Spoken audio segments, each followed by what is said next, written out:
I'm Diane Kennedy, member of the Cohasset Select Board. Select Woman Carrie Thompson. Board Member Jack Creighton. Paul Schubert. Corey Evans. Town Manager Chris Sr. Our town relies on great residents just like you To volunteer and join Town boards and committees. To participate in the decision-making process. Cohasset needs you now more than ever. now more than ever. Now more than ever. Your voice matters. Your voice matters. And we want every resident of Cohasset Feel like they have a voice here in our local government. We have several open positions on boards and committees. And you can make your voice heard by applying for a committee appointment. The process is easy. And you can start making a difference quickly. Please volunteer for a town committee. Cohasset needs you. Cohasset needs you. Cohasset needs you. Volunteer today. Thank you.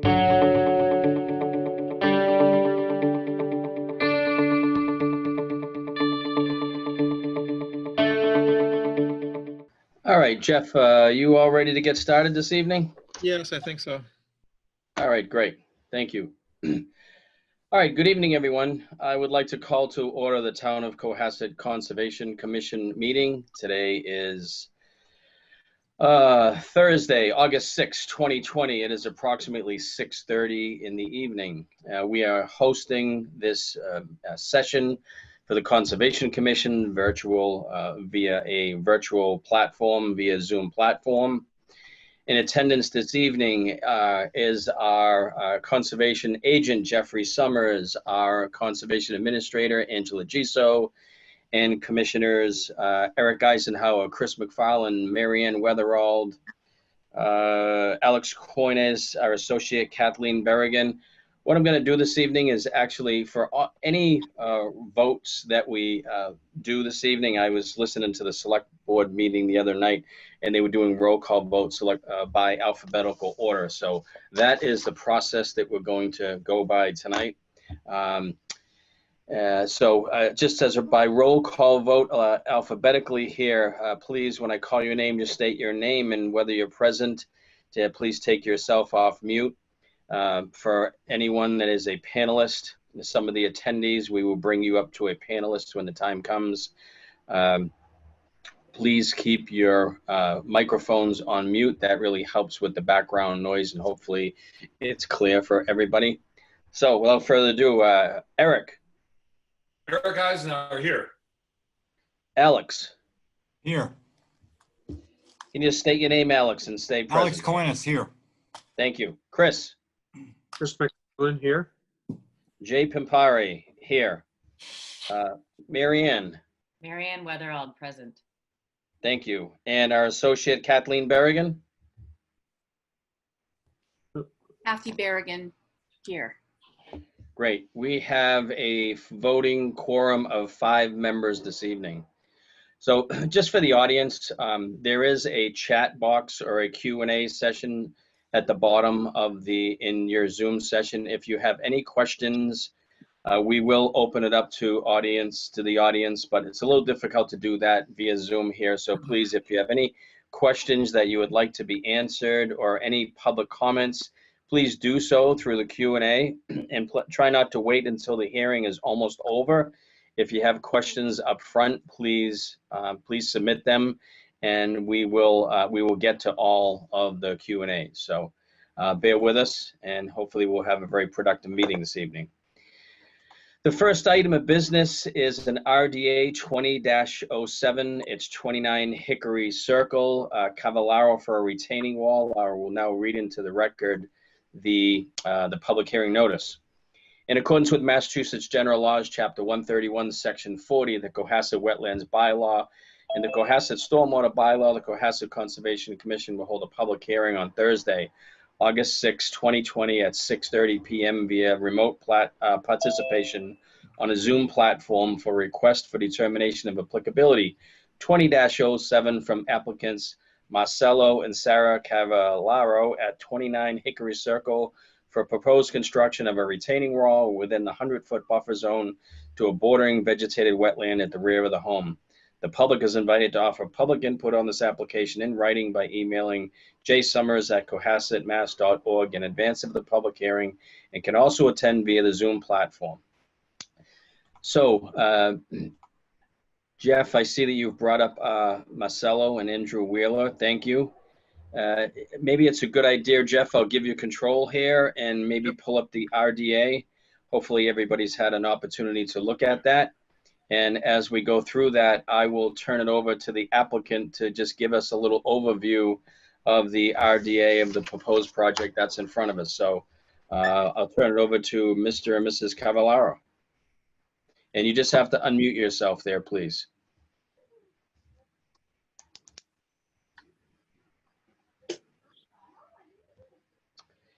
You're still muted. Hi, there you everyone. go. Can you hear me? Hello. Yes.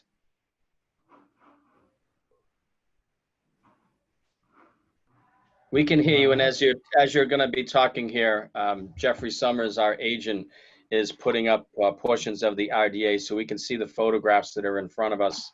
Hi, And guys, sorry. and the pictures, etc. Can you guys hear me now? Having some audio issues.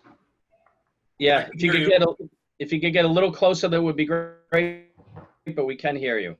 Sure, I'll talk louder at least. Hi everyone. So thanks for having us. It went silent on my end for a bit, so if there were any questions so far, just please repeat them. Otherwise, I can give you the overview if we're up to that point. Yes, please. If you just provide us an overview, and again, I don't know if hopefully you have the Zoom screen in front of you. Our agent is showing the diagrams of the proposed application. Perfect, super helpful. Okay, yeah, so I might speak to both projects at once and then we can kind of parse them out, but long story short. Well, actually, I don't want to interrupt you, but we're just going to focus on 29 first. Okay. You can include aspects of 23 if you need to, but this is a public hearing for 29, and then we'll rule on the project, and then we have to do another whole public hearing for 23. So we're going to treat these completely separate. Sure. Okay, so long story short, we're trying to construct a retaining wall in the back property because, as you can tell by the elevation lines, there's a pretty steep slope starting at we'll say the deck as a landmark and going straight back. Yep. So the proposed wall that we're trying to put on is shown in, it looks more red on here now. And it would lie within the 100-foot buffer zone, which runs through the property. But the 50-foot buffer zone is a bit outside the property line entirely, but we put it there for reference just so you have an idea of where we are. There are no properties behind our house. It's just woods and a little channel that kind of for drainage purposes. So once we put the retaining wall up, the goal is just to fill it with appropriate fill. Get a nice fresh layer of loam on top and regrow the grass. So we have a more useful backyard. So that's really the nuts and bolts of it. Happy to answer any questions that you want to go deeper on. Yeah, just a quick question. How high is this retaining wall going to be? Yep, so it should max out at 10 feet. And the highest point would be this lower left corner on the screen where you have that 94, or sorry, it goes down to like, can't quite see it, 90-foot elevation point. And we'll probably try to get to the 100 grade or so. So it's about 10 feet once you consider the part in the ground and above ground.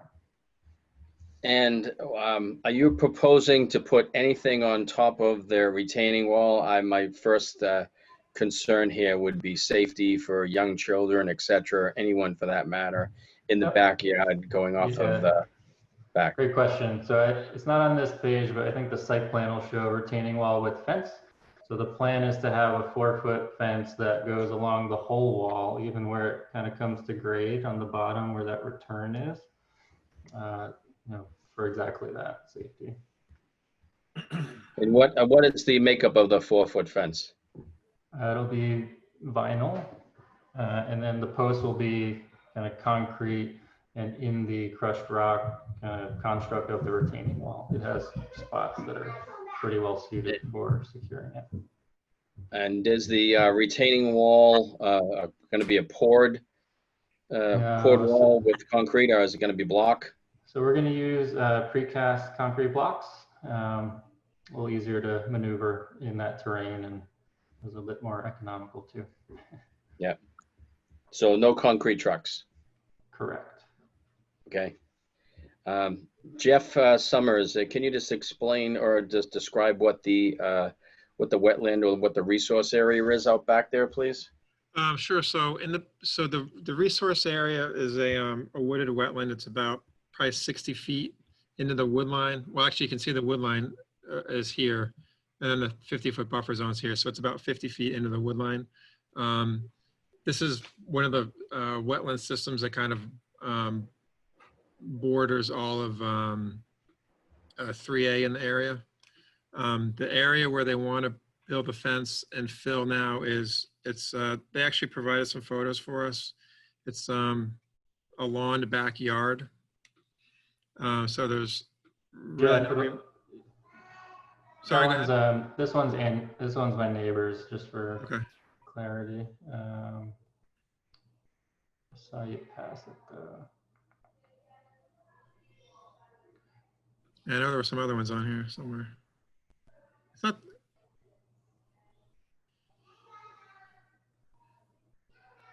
That's a picture of 23 next door there that you just went by? Maybe I have the wrong RDA up. Yeah, this looks like Andrew's RDA. Yeah, It's very okay. similar, to be fair. The only thing different really is the picture and kind of what's emphasized. But Yeah, that's 2008. We need 2007, correct?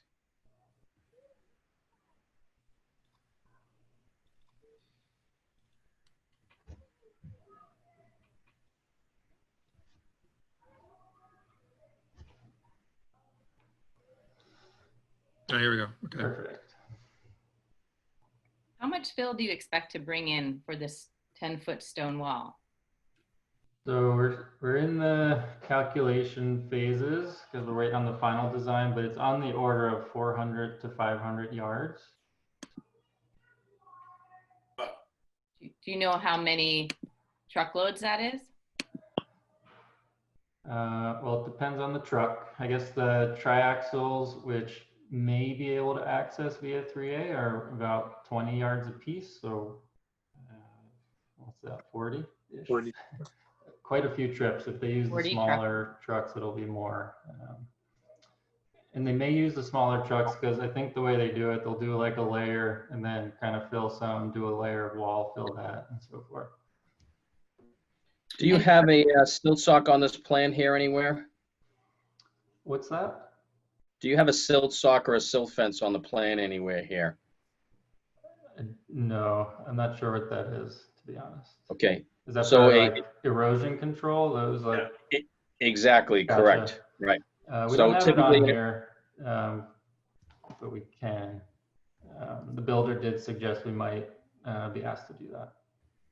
Yeah, that would be, if the project were to be approved, that would be a condition of the project. And again, the whole purpose of this commission is to make sure that sediment, erosion, et cetera, does not enter the resource area. And the silt sock, a 12-inch properly installed silt sock would go a very long way with this. I imagine you're probably going to be building the retaining wall, either as you go or in advance of the fill being brought in. The fill's not going to be brought in before the retaining wall. So the retaining wall will hopefully act as a buffer, but certainly the silt sock would be a requirement that would need to be installed as well.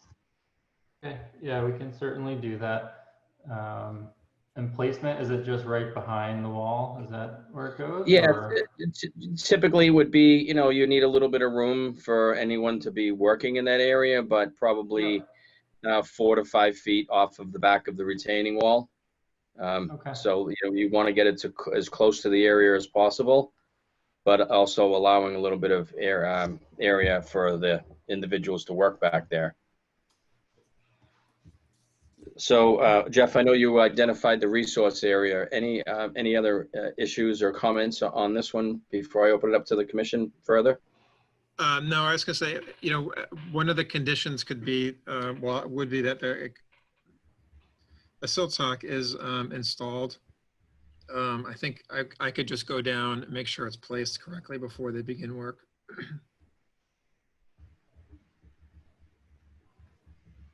Okay. So that's all.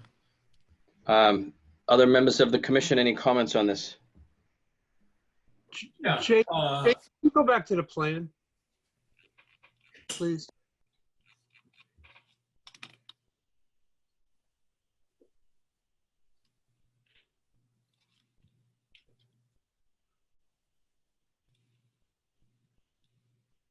So what's difficult to see in this plan is I'm looking at the aerial photograph, and there seems to be a berm right before the tree line, and then a swale of some sort, and I'm wondering if that has any mitigation properties that were part of the original building permit that was out here, and whether or not this wall is going to disturb that. Yeah, I can comment on that. So it's hard to see, but there is a yellow line kind of where you see that BW 95 in the middle. Okay. The faint yellow line that goes from the bottom corner of the proposed wall to maybe like 3 lines from or actually a bit more. If you zoom out a tiny bit more, Jeff. Zoom out? Yeah, just a pinch more, or scroll down a little. Yeah, so scroll the page down so you can see the top property line. Is that good? Yeah, that's perfect. Thank you. So from the back of the wall on the top, it goes about where it says BW 99. There's a faint yellow. Go down a tiny bit, Jeff. Oh, right here. Yeah, right. So that's where this drainage easement starts, and that goes to the proposed corner at the bottom. And we talked to, so it's our HOA who owns the rights to that easement. And they've provided a memo saying we can build on that with support from Morris Engineering to say that the drainage will be fine. So that's one of the conditions on our building for that.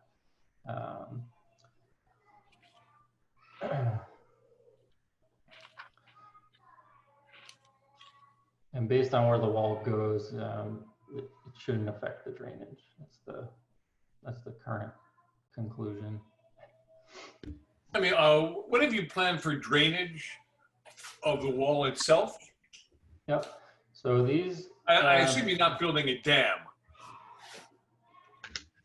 So the way these blocks assemble, they're actually hollow. So within the blocks themselves, it's crushed rock to help with drainage.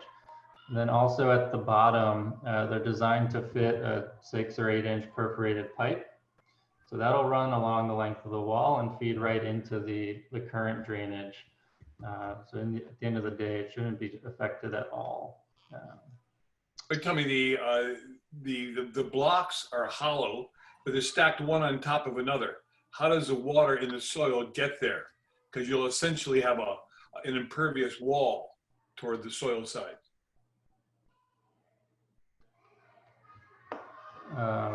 So are you going to stagger the blocks? So I can show you, well, I can't show you, but the company we're using is Vertiblock, and they're not necessarily impervious. I think they have like raised portions like where they connect, and it's sort of like Legos, but with room for water to go through. I mean, you do need a fabric to keep it from clogging and things like that. Typical wall building components to deal with the pressure and all that. But from what I understand, they're pretty effective at drainage. After the fill is brought in, will the backyard basically be level? The same contour line will carry from the deck back to the top of the wall? How much of a slope are we looking at when it's said and done? Yeah, we're trying to keep it as level as we can while allowing for good drainage away from the house. So it's about a 50 foot, maybe 40 foot from the edge of the house where it sticks out. So over that 40 feet, it'll probably go down about a foot, 2 foot just to keep some slope away from the house. So it's minimal slope, but just enough to Yeah. hopefully carry a little water away. Okay. Other commissioners, any questions? Your plan is to put an irrigation system into the backyard, I understand, according to this plan. Are you also going to be putting in trees as well to handle the water? Yeah, so the irrigation system's already there. What we're still in the process of figuring out is whether we need another zone altogether, or if the ones we have can actually just be, re-aimed to reach kind of the newer areas. But worst case, we would add one zone to the existing system. And yeah, we do have some proposed vegetation. If you scroll down a couple pages, there's a more qualitative site plan. And we had to look for trees that don't grow too large, just to make sure the wall stays intact. And what is the purpose of your project? Like just to have level land, or is it for level? Yeah, level land, a place for the kids to play. Just improve the quality of the home. It's really useless space back there in its current condition. Can you just provide a little overview? It's a little tough to read on this map here with the mitigation plant list. Looks like you've got 7 trees and I don't know, 10 or 12, 14 shrubs there. Can't make out the numbers myself.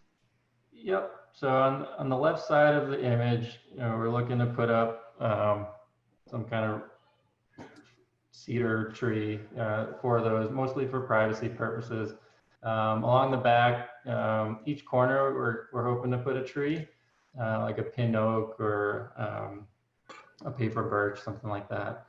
And then in terms of the kind of other smaller shrubs and bushes,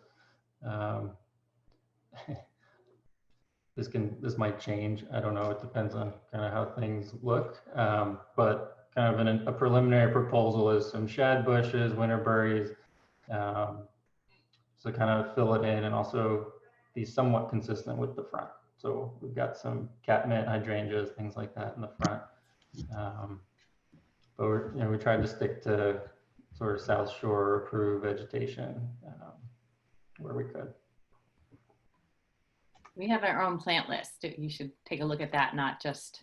Yep, that's what I use. So most of these, if not all, came from that. Yeah. Super helpful. Thank you for providing that, Jeff. Sure. I don't see that where the trees are. Are they in the backyard or in the front yard? Are you? Sorry, I didn't hear the first part. Which plant? Jeff, I think the question was where are the trees, but Jeff, can you just run the right here along the blue line? Thank you. I don't know if that's the right graphic, but it should be those 4 that Jeff's hitting on. Yep. Yeah. Okay. Okay. Further comments from the commission? Jeff, can you tell me, do you know there's a large wooded lot between this property and Mendel Road, and also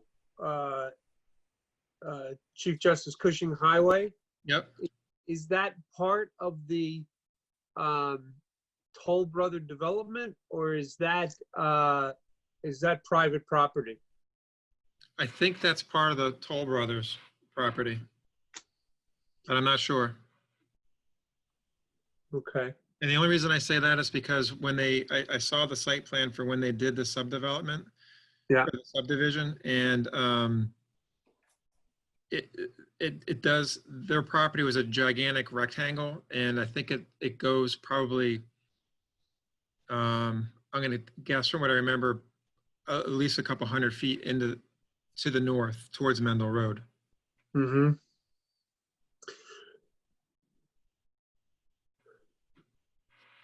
I think we should verify that.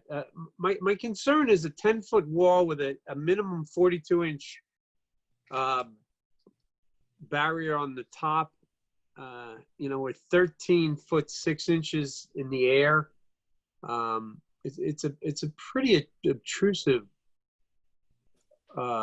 structure, and it would certainly devalue any property that was being constructed behind this home if in fact there were something, and if this were not in kind of a permanent easement situation. I kind of feel like that should be looked into. Well, it's all wetland up on this side of the wall, and nobody's going to be able to build a home there. I don't think anybody would even see it. Okay. Yeah, the only adjacent home that really has visibility would be to Andrews, sorry, the Wheeler residence, which is the next RDA. And everything behind our property is all woods.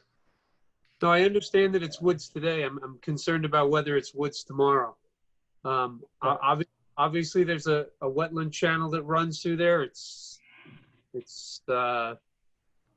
70 feet away. So put another 50 or 120 on the other side. But it's in the winter when there's no foliage, 120 feet. If that's someone's property on the other side, if someone does come off Mendel Road, that's, it's not a piece of property that would sell well in the winter. That's for sure. Well, I guess my only comment to that is whether or not, looking at that, if it's in conservation's purview or not, if you were going to look at the aesthetics potential bylaw, but that would be about it. I think that it's probably maybe potentially another board's jurisdiction to review, while it's certainly a very worthwhile comment. Well, we have jurisdiction over aesthetics as well, so. Correct. I'm a bit concerned. But there's nobody living out there now. No, I understand there's no one living, but if someone owns the property, it would seriously diminish its value because of what you would be seeing out your back.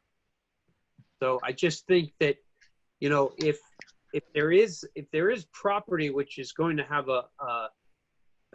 a development on it at some point in the future, I think what would be fair is if this wall had some of that screening wasn't so much for kind of the backyard, but for those looking at it as well. It's one of the big problems with a lot of the walls at the Toll Brother development is that when winter comes, they're standing out there, kind of exposed to everyone, and they're not. Most of them are not very nice. So, I just think it's worthwhile to know what the ownership of property is behind it. Jeff, just want to remind you you're sharing your screen right now. Yeah, I know. I was trying to pull up Google Earth so we can take a look at it real quick. Chris, according to Oliver, the Mass GIS, it's labeled number 2, which I think it's part of Walnut Hill Lane or Hemlock Way. Number 2 is a large strip of property that goes behind. Oh, wait a minute. That goes behind this property. Or by Hickory Circle. A minute. I'm trying to see where this is now. No, that's 682. I'm sorry. 682 is part of a property off of Chief Justice Cushing Highway. I don't know who owns that. 682. Yeah. But it looks like it might be part of Toll Brothers.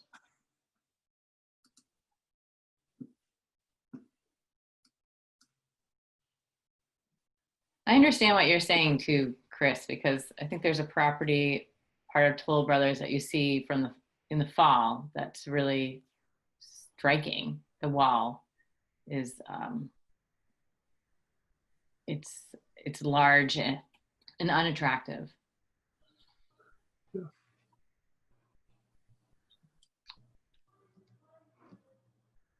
Okay. Would the homeowner be adverse to actually doing some screen planting on the downhill side of this wall? So in my case, there is room. Given it's a drainage easement, though, you're supposed to keep it as lawn. And we had to get permission to do the wall from HOA. I can certainly ask, but I think that would potentially be problematic. Well, what about on the, there's a berm. What about on the berm itself? What's the berm? I'm just not sure what that is. If you look at the photographs, there's a drainage ditch where the water would travel, and on the tree line side of that ditch, it actually is raised above grade. It's like a small little hill. Yep.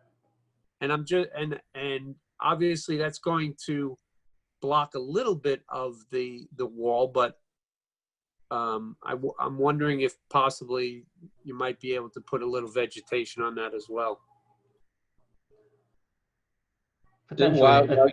Part of that might not quite be on my property. I'm not exactly sure where that line is. That may be true. And the trees There's a comment from the audience that the parcel of land behind there is actually owned by the Toll Brothers. It's parcel 51091 682 CJC Highway, and that is the lot behind the property owned by the Toll Brothers.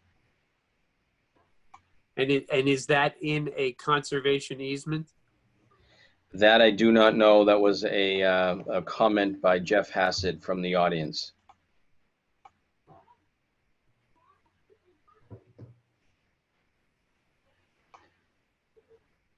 Yeah, so this is the Google Earth image. So this is 23, that's 29. So the wetland is down in this area. I think it's the opposite, Jeff. Oh, is this 29? No, you had it right. That one's 29, and then The the dark next. roof is 29 and the light roof is 23. Yep. Yeah, and 23 has a wall already. We're just putting a new one further back. That's the plan. Okay. So that area behind there is all the BVW area that's in question. So no one's going to be building in that area in the back. Well, okay. Well, No one's going to be building close. No, Correct. but if you look at the backyard, and the backyard's 40 feet, and that puts you about 70 feet from the wetland. And if you went 70 feet, and then in the opposite direction you went 50 feet or whatever, the wall ends up being approximately 120, 125 feet away from a line which could be built on. And 120 feet in winter is not a very big distance. During the summer, yes, you wouldn't see this wall, but in the winter you would. And it would be quite massive. Mm. So that's all I'm saying is, if okay, oh, maybe I can. If that's 40 feet and that's 70, that's the edge of the wetland, and then you're another 50, in theory, someone could be building a house, right here. Yeah, I know, but I think we need to look at the existing conditions. What's there now? Yeah, somebody might build a house there, but somebody might not. I mean, I think we need to look at it as the existing conditions. Well, that's fine. We're looking at the existing conditions, but my concern is that you have a 14-foot wall right here, and then like that. And all I'm saying is that it would be nice if we got some buffering in here, if it's possible. I mean, if they're cavalier enough to have this kind of change within the drainage easement, then I don't see why we couldn't get some vegetation up on that berm and just mitigate that wall a little bit. Let me propose that question to the applicant. Is that is that a possibility? That this was a suggestion from a commissioner for you to evaluate. Is that a consideration? Is it a safety concern, etc.? What are your thoughts on that? I think adding any vegetation there, seasonally, it's going to behave pretty similar to the trees that are there. And I don't know that we can add much more density than you have to provide, any more screening. And my other concern is just where the property line falls with respect to that burr. I think it's potentially a losing battle in that regard. So I'm, if possible, I'm more inclined to, rely on precedent and other walls that are being built in the neighborhood, and hoping that the 100 foot of wetlands behind us is screening enough for it. Well, we actually did, if you want to talk precedent, we did approve a project on Hemlock Way, and we did require that some buffer planting was put on the downhill side of the wall. Yeah, and it looks great there. I think it makes a big difference there. They're fortunate where they have a lot of extra property line back there. But at the end of the day, that vegetation is also maybe 2 or 3 feet high and isn't really blocking a ton of the wall. I'm open to look at options. I think it's a reasonable request. I don't know how much I will be able to do there. Why are you unsure as to how much you can do there? More just knowing what it looks like and what the vegetation from the budding trees do throughout the year. I mean, we're talking about like 2 or 3 feet at the top of that burr. It's not really prime real estate for planting. And again, the property line kind of cuts through it about halfway through on this. Yeah, excuse me. I guarantee you can find conifers that would go in there that would achieve the objective of Mr. McFarland, at least in part, all right? That would provide the winter cover. The deciduous trees, you gain nothing. But with your coniferous trees, you get good blockage in something that's going to be a visual barrier during the lean months of winter. Nice for you to at least consider it. Happy to consider it. How tall would be kind of the goal? Just so I have a frame of reference. Well, I mean, they could be planted at something in the neighborhood of 5 to 6 feet tall, and over time they'll grow. That would be the goal. Maybe spaced every 20 feet or something along the length of the wall. What is the total length of that wall? Can I ask? Yep. So back edge will be 102 feet on my property. Yeah. Okay.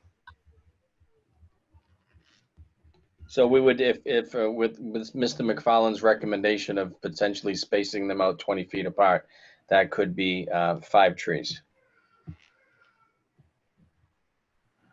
Yeah, I think it's totally feasible.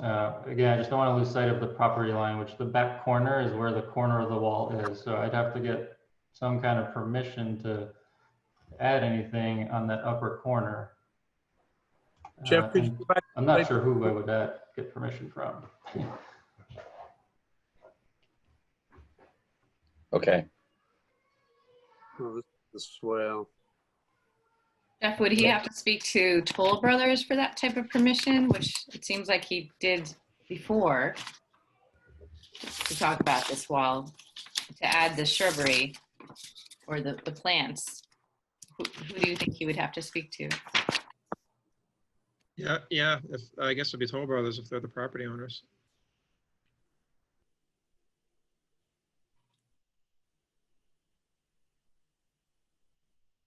Okay, we have a couple. I wonder if it. I mean, alternatively, could you afford to lose 5 feet on a backyard and put the plants, keep the plants on your side? Is that possible? Mechanically, yes. It's quite an investment. We're just trying to maximize what we can with the property we have. So if we can avoid it, that'd be ideal. Might propose another option for screening. There's potential like viney type plants that we could drape over the wall.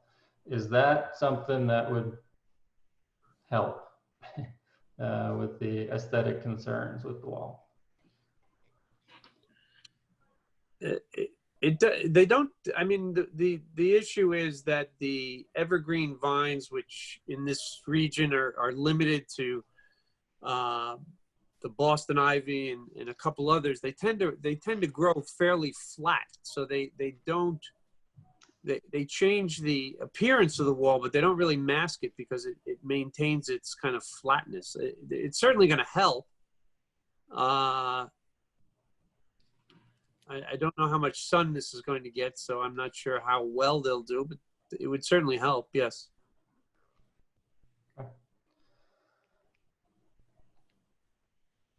My feeling here is if we're looking at the aesthetics here, and there is a species that would grow along that wall, Chris seems to think that if there could be, with the right environment, then that would mask the wall. And I mean, it seems to me like that could be a viable solution here.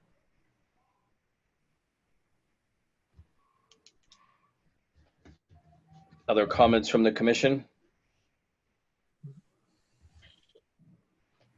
Would commissioners who have expressed a concern about the aesthetics be amenable to that? Or reviewing another revised submittal with something that would address the aesthetics? That's fine. Yes. Okay. And that's okay. And I think in the meantime, he can check with Toll Brothers to find out what the planning situation is going to be like. Okay. Right, because if you look at our bylaw, part 1, section B3A, it says we also look into the means of preservation of a perception of the land. So yeah, if you could look into changing the aesthetics of it, that would be nice. Mr. Cavallaro, is that within reason for you to review this application, review the drainage easement, et cetera, and provide some cover to address the aesthetics comments? Yeah, happy to explore that option. Okay. Any further comment on this application? Nope. All right. Why don't we continue this for 2 weeks? Jeff, our next meeting would be on the 20th, I believe. Yes, 2 weeks from tonight. yes. And that should give Mr. Cavallaro a little bit of time to explore that. And I think we're all in agreement here. It would be best to, well, I haven't asked, but to just continue the hearing, get a little bit more information, Mr. Cavallaro to do a little bit of research regarding the easement and to address the aesthetics comments. And we will review the application. Please submit all of the materials to our agent, and then we will review the application again 2 weeks from tonight. Is that acceptable, Mr. Cavallaro? Yeah. I mean, we're trying to set folks up to move forward on this. I'm just trying to run out a scenario. If Toll is against further vegetation on that berm, are you guys able to comment on what that means for this project? Like, is it a requirement or is it a nice to have? I'm just trying to see how this shakes out. Can you address the question again, please? I'm sorry. So in a scenario where Toll would prefer not adding more vegetation on that bump in the back, how critical is that for this project? I'm happy to explore it, and if they're okay with it, move forward with it.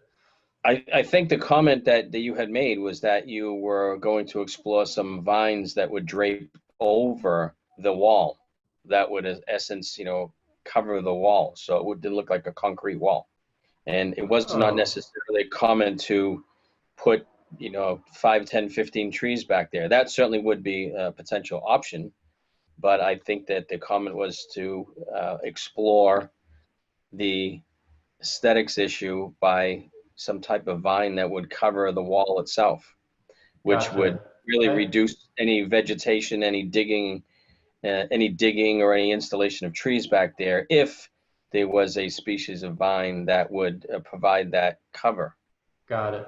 I misunderstood with the inclusion of toll there. So that's just me to explore. Is that Yeah.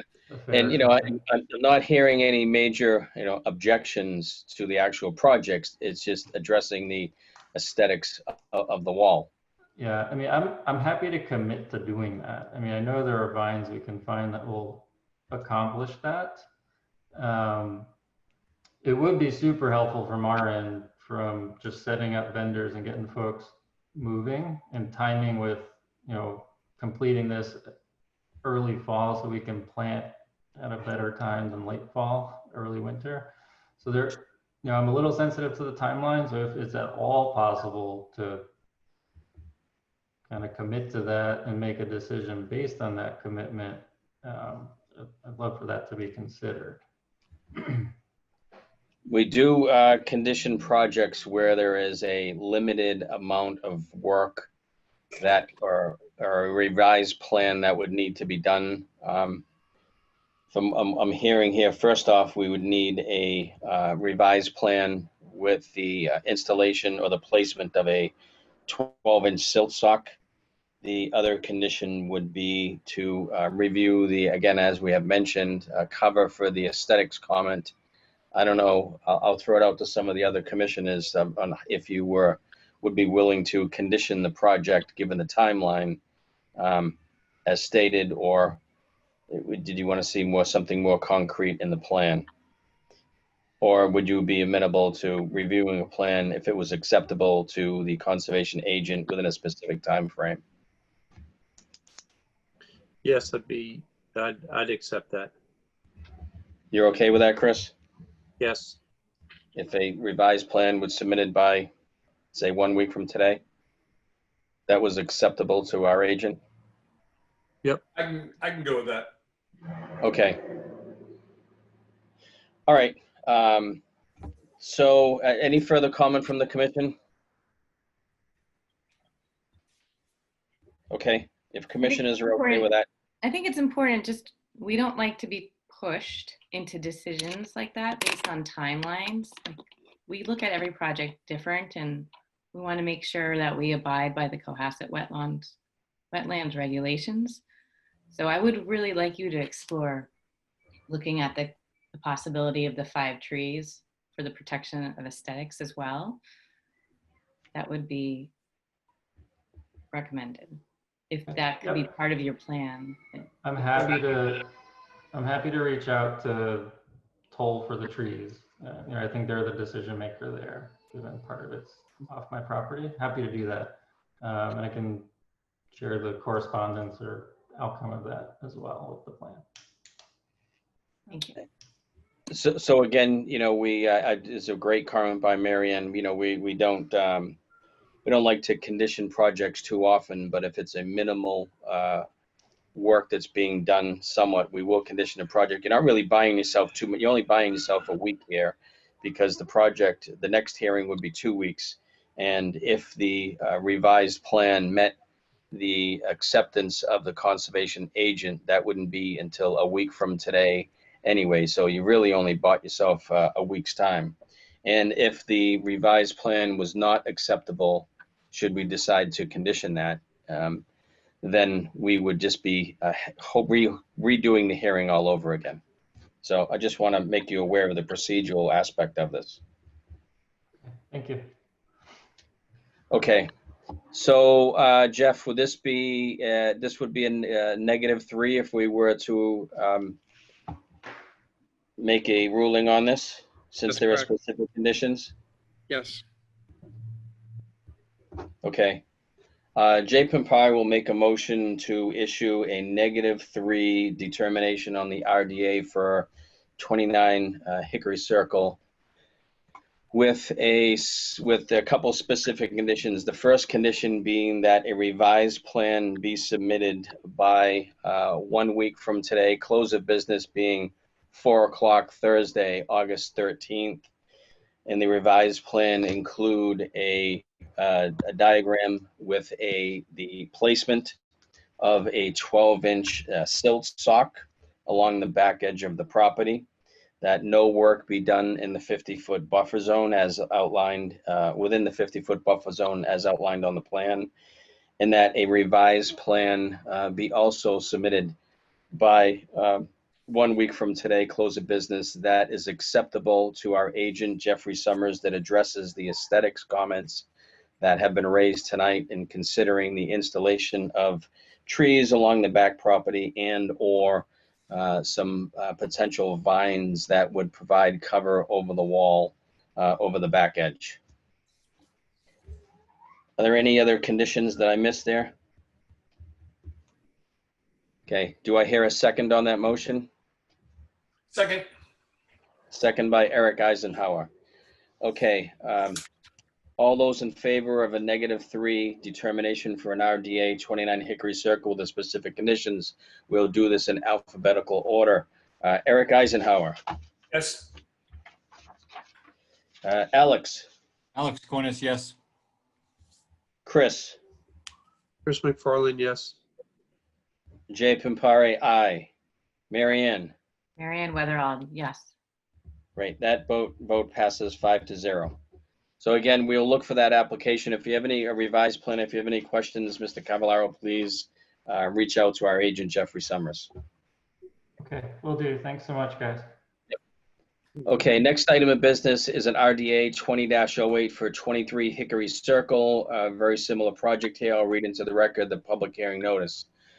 Notice of public hearing in accordance with Massachusetts General Laws, Chapter 131, Section 40, the Cohasset Wetlands Bylaw, and the Cohasset Stormwater Bylaw. The Cohasset Conservation Commission will hold a public hearing on Thursday, August 6, 2020 at 6:30 p.m. via remote participation on a Zoom platform for requests for determination of applicability 20-07 from applicants Andrew and Kelly Wheeler at 23 Hickory Circle for proposed construction of a retaining wall within the 100-foot buffer zone to a bordering vegetated wetland at the rear of the home.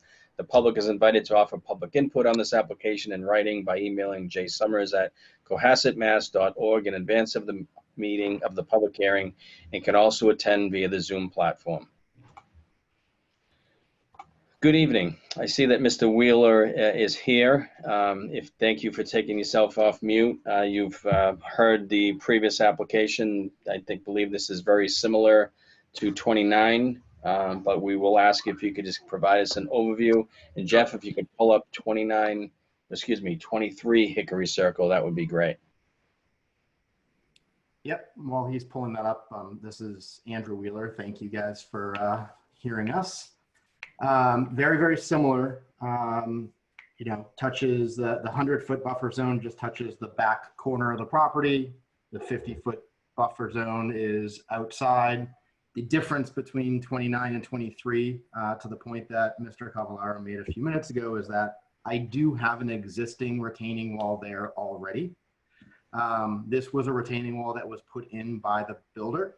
The retaining wall is 2 tiers. Of roughly 4 foot, a little over 4 feet each of the 2 walls. So it's roughly a 9 foot between the 2 elevation currently. The Excuse me, Mr. Wheeler. Excuse me, Jeff, could you make that a bit larger? I could barely read it, the diagram. Oh. Is that okay? It's nowhere near as big as the one we had before. Yeah, that's good. Thank you. Okay.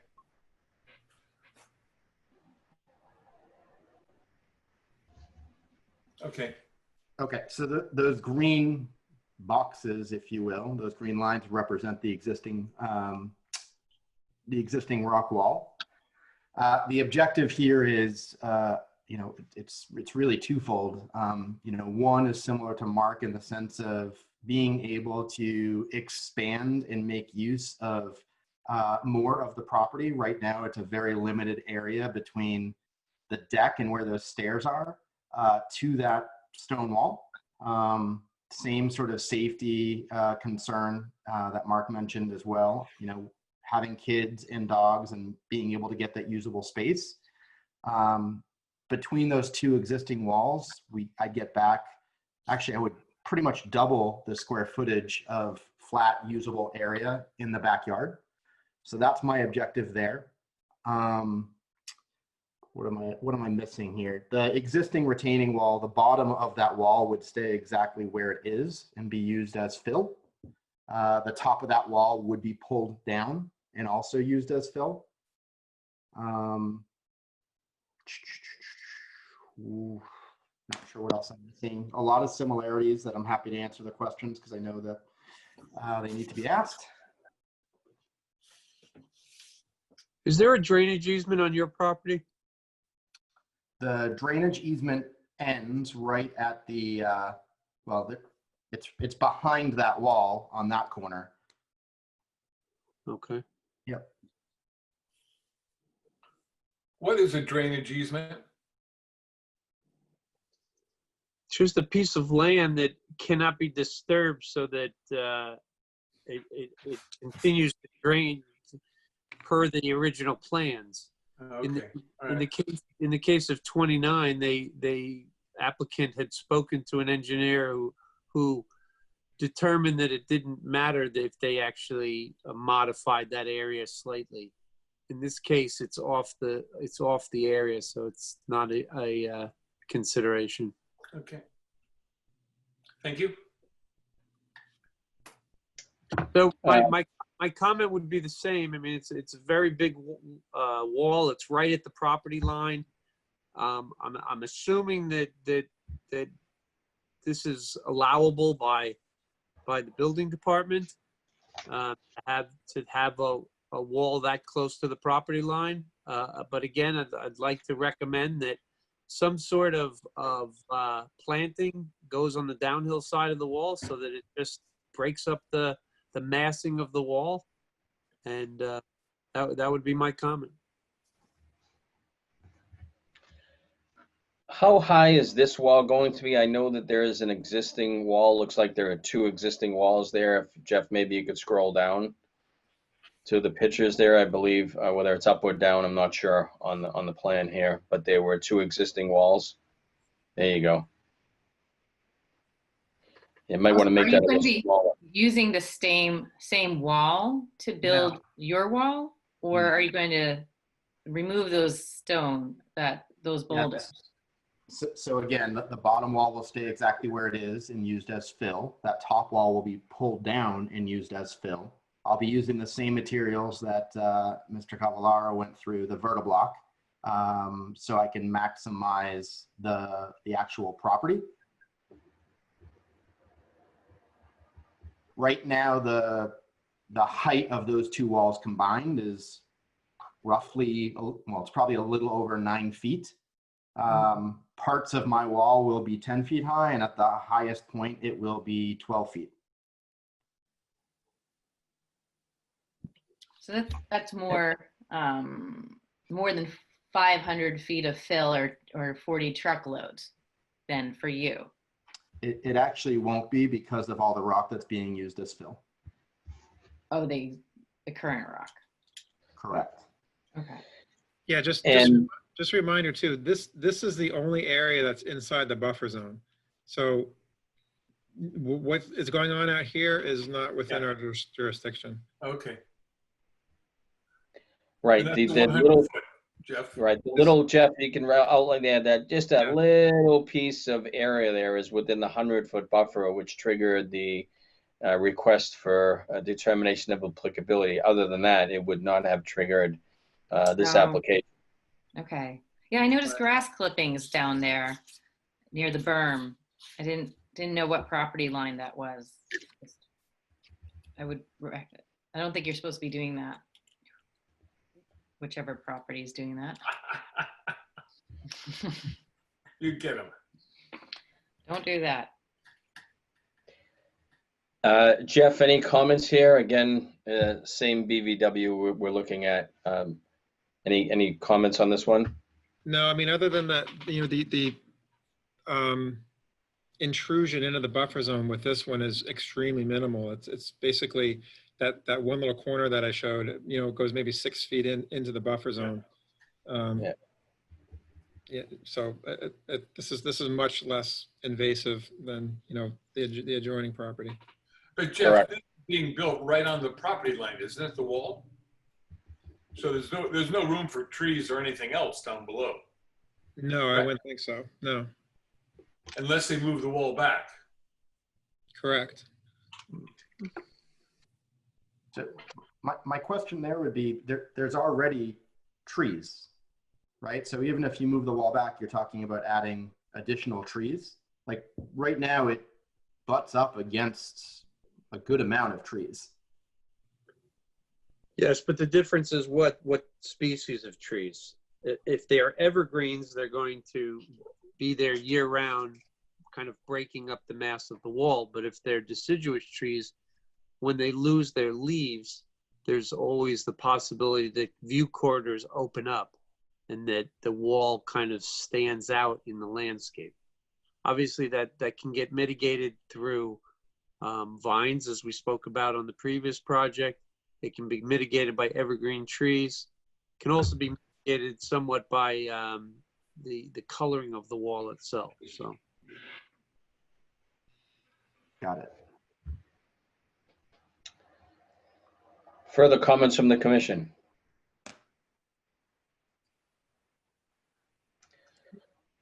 Again, albeit a very small area, we would like to see a silt sock, at least in the portion of the area that is impacted along within the 100-foot buffer zone. That would be my comment. It's a nice little drop off in that area, and that is a requirement of the commission. Any further comment on this one? This is, Chris, I don't know if you have any comments or your feelings on this. There again, as there's much less intrusion in the 100-foot buffer on this one as there are with others, but I don't know if your comment still holds on the aesthetics issue. well, I mean, we only have jurisdiction over the 100-foot buffer. Obviously, I'd like to see something planted to help break up the massing of the wall. And you know, there's not, as I said, we have no jurisdiction beyond the 100 foot, so I can't require it, but I think it would be a nice gesture to plant some vines or some evergreens or something that helps to mitigate views through from off-site. Yeah. Well, my feeling is, to be fair and consistent, if we have required it from the abutter, then we should also require it on this application as well for the area in the 100-foot buffer zone. Just to be fair and consistent, sounds like obviously they're neighbors, and one individual is going to be reviewing, looking at that. There's going to be you can continue the silt sock along that minimal area there, and continue along the aesthetics issue as well. So I don't have a problem with making that a condition. Any further comments? No. Any comments on the potential conditions? Okay. Jeff Summers, any additional comments here? So yeah, I would just say that I think you had already said this, but you were going to have them send a revised plan also that's going to show the silt sock. Was that correct? One of the conditions? Yeah, I think a condition would be, again, to be fair and consistent here, which is what we'd like to do, is to require a revised plan. The same conditions that were placed on 29 Hickory Circle be placed on 23 Hickory Circle only, but limited to the area within the 100-foot buffer zone. So any comments before I make that motion, unless somebody else wants to make a motion? Okay, not hearing any comments and not seeing any questions from the audience, Jay Pampire would like to make a motion to issue a -3 determination for 23 Hickory Circle with the following conditions: that a silt sock, that a revised plan be submitted to the Conservation Commission by close of business 1 week from today, August 13th, close of business being, let's call it 4 p.m., with a revised plan to include a silt sock of at least 12 inches placed down gradient of the retaining installation of the retaining wall, as well as some form of either tree installation or vine covering along the back of the wall to address the aesthetics issue, but that those limitations be restricted to the area that is within the 100-foot buffer zone only, and not going the entire length of the property. Do I hear a second? Second. Having heard a motion and a second by Eric Eisenhower, we'll do this by roll call vote again. Eric, Yes. just state your full name and yay or nay, please. Sorry, just want to be consistent here. Eric Eisenhower, yes, yay. Thank you. Alex. Alex Coinas, aye. Thank you. Chris. Chris McFarland, aye. Jay Pimpare, aye. Marianne. Marianne Weatherald, aye. Great. That vote passes 5-0. Okay, thank you very much. Good luck. Our next item of business, Jeff, if you want to bring up the applicants for 100 Nichols Road, please. Our next application, originally scheduled for 6:45, sorry, we're a little behind here, is a notice of intent 20-18. It's 100 Nichols Road. It's a reconstruction and redevelopment project here for Mr. Kupla. This project was in front of the commission on July 23rd, 2 weeks ago. It was continued till this evening. There is no reason to read into the record a public notice here because it was a continuation. So there were some plans that were resubmitted, and I think Jeff Summers, it might be best if it's okay with the applicant here. You have some notes here, revised notes from Sean Papich and Jeff Hassett. I think it's always good to just go over, give a quick little overview of what the updated site plan consists of, just the talking points, and then maybe we can bring up the plan itself. And so, Jeff, if you could bring up the revisions to the plan, if that's okay with the applicant, just to give us a quick little update on what changes have been made to the site plan as a result of the last meeting, and then we will we'll hear a little bit more about that. Thank you. So I will turn it over to, I guess, Jeff Hassett. I see you're unmuted. Just for the record, if you could state your name and affiliation, and we'll take it from there. Jeff Summers, you want to scroll down a little bit more if Hassett is ready to go. Jeff, this is just a quick little summation from your notes. So if you want to add more to that, please do so, but maybe we could just touch upon this first. So I'll turn it over to you, Jeff. Sure. Thank you, Jay. Jeff, can you do it on a full screen, please? I got this little box that I can't control. I got a box about 3 inches by 4 inches. I can't read it. If I make this full screen, I won't be able to do anything else on the computer. Eric, try and just bring your screen up a little bit higher, Eric. It's not too bad on our screen. It's readable. What do you mean higher? Jeff, maybe you could, Jeff Summers, maybe you could just increase it slightly, another 25, 30%. If you could do that on the bottom, there you go. Is that better? Okay, that's better. Thank you. Okay, thank you. Thank you. Getting used to Zoom. Sorry, Jeff Hassett. Sorry, please take it away. All right, great. Thank you, Jay. Jeff Hassett here. So yeah, to give you kind of a quick overview of what we changed on the plan, there were really two primary things. The area near the barn, we were able to move the barn closer to the existing house on the subject property, and then also pull the work associated with the barn closer to the barn. By doing that, we're now keeping all the vegetation between that work area and the neighbor's property at 110 Nichols Road. So there are five mature trees in that area, 3 oaks and 2 maples that will remain. So again, before we were proposing work right to the property line. Now we've pulled that work back quite a bit, maybe 10, 15 feet back.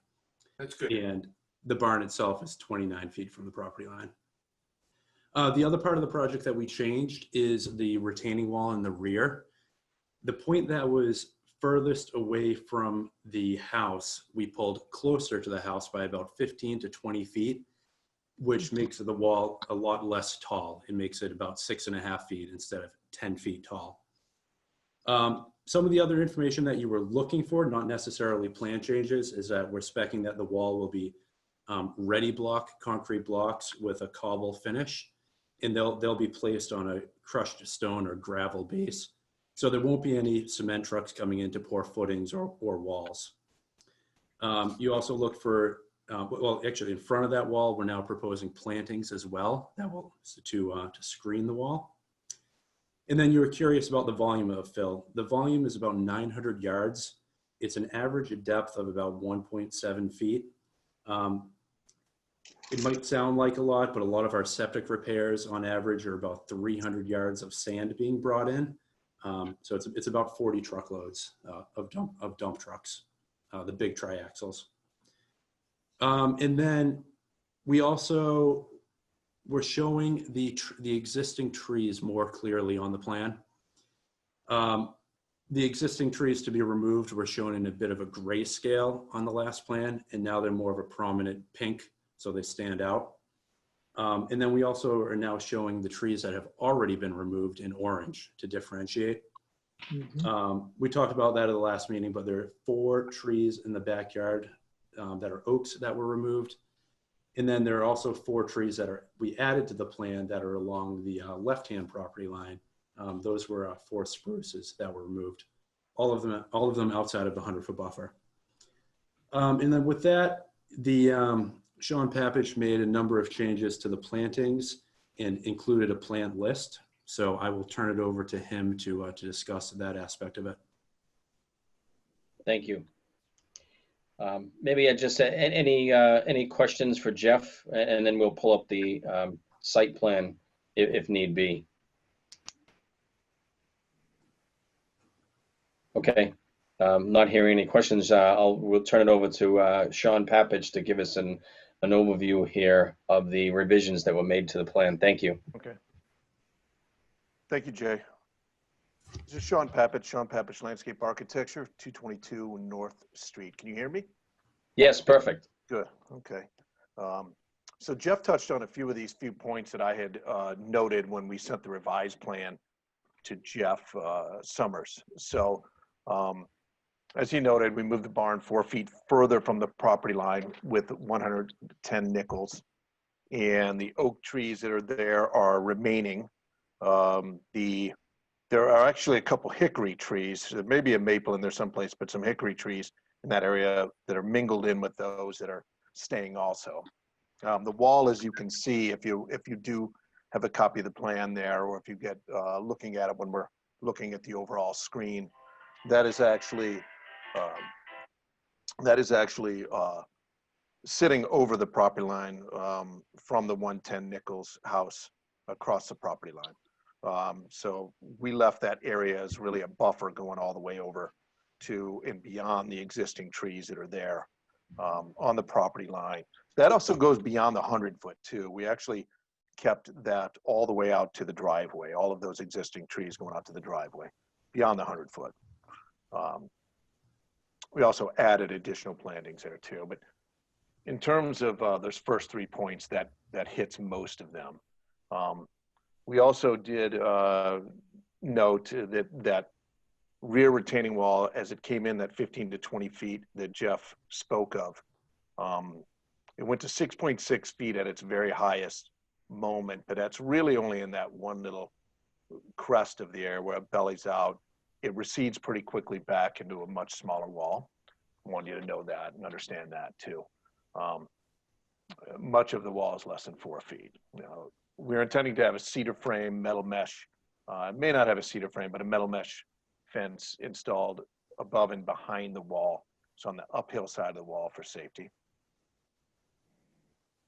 And then with the introduction of the landscape plan, we identified plant material in the 0 to 100-foot buffer, and then beyond the 100-foot buffer in some areas, especially along the border with 110 Nichols. We extended some of that planting and identified it another, I would say, 40 feet, 40 to 50 feet beyond, so about 150 feet beyond the vegetated wetland. In those areas, and Jeff had touched on it earlier, at the base of the retaining wall, on the downhill side, we have a large swath of material. You can review the plan list if you like. It's the usual suspects. Yeah, can I just stop for just a second there? Jeff Summers, maybe a good idea to pull the plan up as we go along here. Oh, there you go. That'd be great. Yeah, thank you, Sean. And Nat. Thank you, Justin. Yeah, that'd be great. Thank you. It's just always good to have that overview at the beginning there of what we're seeing and having that narrative language. But now might be a good time to actually share the screen itself. That makes sense. Is that one that you can do, Jeff, on your end? Yeah, just give me 1 second. I'm finding it. Yep. That's fine. We'll pause for maybe some jokes or stories. Does anybody have any good jokes or stories? John, I had a question. You mentioned the metal mesh wall along the retaining wall, and that's is that on the wall or right? Yeah, it's the wall. It'll be a 50-foot buffer right there. Yeah, it'll be a fence, so it's a metal. It'll be on the uphill side of the wall behind. So it'll be on the lawn side of the wall. So it'll be further from the 50-foot buffer, and that's really intended for safety. Can you just show that on the plan, or just show me that? Because I'm Jeff will probably be looking at the plan from 723 as well. So. Yep, 731 is the revised plan. Okay. And is that one, Jeff, that you can point to that rear lawn retaining wall at all? Oh, sure. And so at the top of yep, that's right. Behind the wall, then on the uphill side, Marianne, that's where the fence will be to keep anybody from falling over the fence. And that's really it. Okay. An open metal fence. Mm-hmm. So can you just describe where you pulled that back exactly there, Sean? I know you pulled it back quite a bit. Exactly. So take a look at the label where it says 8IG, and that's intended to be, and that's on the downhill side of the wall. Yeah, exactly. That's where the inkberry is. So the wall was actually out about at that level. It was almost right where the IG label is. So right in that area is where it is, and then it came back in. So as Jeff said, somewhere around 15 to 20 feet in that area. And that's where that came back. We do show a pretty dense mix of plantings of woody shrubs. All of our plants coming from the plant list, the Cohasset plant list. Also a native seed mix is what we intended to do there for ground cover. The one area where we were working in the 50, and it was the same as last hearing, is there's a section of wall, where Jeff had his cursor. There's a section of wall and lawn in that 50, right in that location. And it's kind of a funny, curvy little wall. A couple of those around the property. And that's an area where we're intending to remove that wall and remove that lawn and replace that area, which I think is around 800 or 900 square feet, with inkberry, viburnum, and clethra. So replace the lawn with vegetation in that area. We've done it all along that side, the lower side of the lawn retaining wall, and wrapping around the 50, and then also at the garden area and the barn area. So that's all pretty heavily planted with our native plant species that we have on the list. And then we heavied up on the right-hand side too of the barn. And then as it even extends toward the driveway, we were intending to do all the plantings along in there. Right. And then of course around the house and around the proposed pool where we were removing the tennis court, as you knew, from the previous meeting. Right. That I think we've covered most of the plant material, or most of the discussion of what the changes were, or the I suppose we should say the more formal plan for landscape since the first hearing, when we had it more of a gesture. Great, thank you. Thank you. I would say it's a much more intensive landscaping plan here, and so kudos to you for putting that together. Thank you. Jeff Summers, I'll throw it over to you. Any questions with the revisions here? Any other comments? No, I think they addressed all the questions that we had at the last meeting. I will say though, I think it's nice to see that they were able to move the barn over, which I think, I don't remember which commissioners suggested that, but I remember somebody did. And initially they thought they would not be able to do it, but it's nice to see that they were able to make that happen. How are we now addressing the runoff from the barn? I know that was a question and an issue that had been brought up as far as stormwater from the barn itself. And can someone please explain where that's going to go now? Yeah, I can address that. So down gradient of all of the work associated with the barn is a 2 foot deep by 4 foot wide stone trench, which prior to the last meeting, we made it twice as deep or twice as wide and twice as long. And then all the roof runoff is going to a roof dry well at the rear of the barn. And if you recall the last meeting, we talked about how it was originally in the front, but we moved it to the back so that the overflow would flow away from the neighbor's house. So, so it's kind of capturing a lot of the water that currently flows towards 110 and directing it behind. Right, away from the abutter's property. Yeah. Yeah, I think that is a significant improvement. I'm sure the abutters would appreciate that. Okay, comments from the commission. I just like to kind of ask Sean if it might be a possibility to look at planting a few evergreens on the downhill side of the wall. I know that the neighbors are far away, but I'm sure this wall's obviously the mesh fence is great because it's going to be very invisible from a distance. But it is a 6.5 foot wall. I don't know what the finish. I mean, you mentioned a cobble finish. I don't know what the color is going to be. Or how it's going to blend into the landscape. And I'm just wondering if perhaps a few taller evergreens could be blended in with your planting to just break up kind of this long, massive wall from people looking at it from a distance. Yes, Chris, that was the finish on that's going to be kind of a medium to warm gray. But yeah, I don't see there'd be any problem with adding some upright evergreens in that area. It is going to still not be super tall. Just in that little belly is going to be around 6-ish feet, and then it goes down to 3, 4, and 3 feet, and down to at the very edges it'll be just running into grade. But I don't see any issues with adding some other evergreens in that area. That's something we can do. It's not a problem.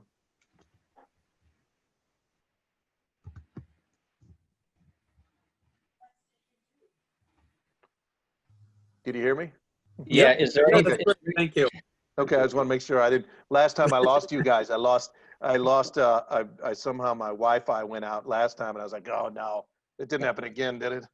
Don't turn it off again, Sean. I swear I didn't do it on purpose. Sean, is there anything now currently on the backside of the wall? Oh yeah, we've got substantial. Can you just describe what's on the back? Let me explain. Yeah, exactly. We're using clethra on the backside of the wall. We're also doing sweet fern and some other grasses, red twig dogwood, inkberry, viburnum, as well as more inkberry. So we are using shrubs that will get some chunky size to them and will get over the top of the wall. But that's not to say we can't get a few more evergreens in there. Yep. I think we can do that. Thank you. Yeah, makes sense. I think last time we had spoken about moving the barn, which I'm glad you did, but the owner said he didn't want to move it because he didn't want to blast. So are you going to be blasting, or how are you going to, what is happening in that area now that the barn is moved? No, so that's why we can't move it any further. We figured we could move it about 4 feet. And then really on the other side of the barn is how we got the work away from the neighbor by pulling the work closer to the barn. So right where it says proposed terrace on the left-hand side of the barn, It's that ledge outcrop that we're trying to stay away from. Uh-huh. But there'll really be minimal, if any, ledge removal associated with the construction of that barn because it doesn't have a basement. The walls will be pinned to the ground, to the ledge, or have footings, and then a slab will be poured on top of the ledge if there is any. Do you think you'll be doing some chipping then? Minimal chipping, it seems like? Yeah, if you look into the backyard, there are a couple kind of knobs of ledge sticking out that not even there, directly behind the house, between the house and the retaining wall. Here? Nope. You're moving over. Off the page to the left, Jeff. The left. Oh, sorry. Yeah. Oh, you mean like here? Yeah, there are a few pieces there. They only no. stick out of the ground slightly right now. And we're bringing up the grade a little bit too. So they'll be partially buried and then partially the knobs, the top parts hammered off. No blasting. The hammer's out there right. What did you say? The hammer is out there right now, chipping away for the garage. Yeah, true. Yeah. And I know while this project, as you all know, already has an existing order of conditions, which we approved probably about last year sometime. This is an existing property with an existing order of conditions, and a lot of the work that's ongoing out there now, or I should say pretty much all the work is outside of the 100-foot buffer zone. Yeah. It's tough to see in this diagram here, maybe it was on the other one, but do we have the silt sock? I know that I saw the silt sock earlier on the plan. I don't know if we can zoom out or if the silt sock is on this plan or is it on the other plan? Yeah, that bold dashed line running along the down gradient limit. Right there, yeah. Okay.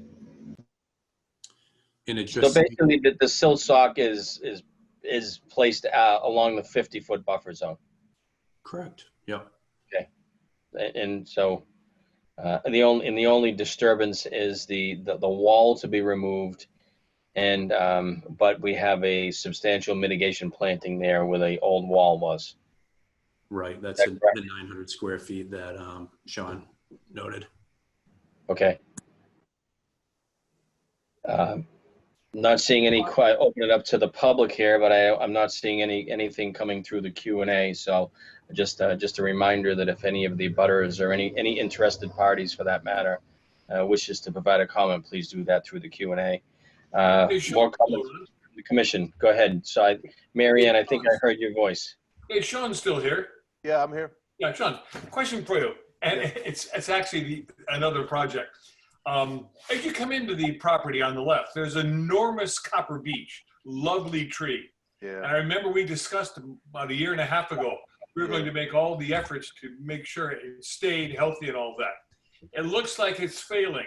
Have you looked at it? Yeah, it's not in good health, that's for sure. It doesn't look good. That's on that adjacent property. Yeah, number 94, correct.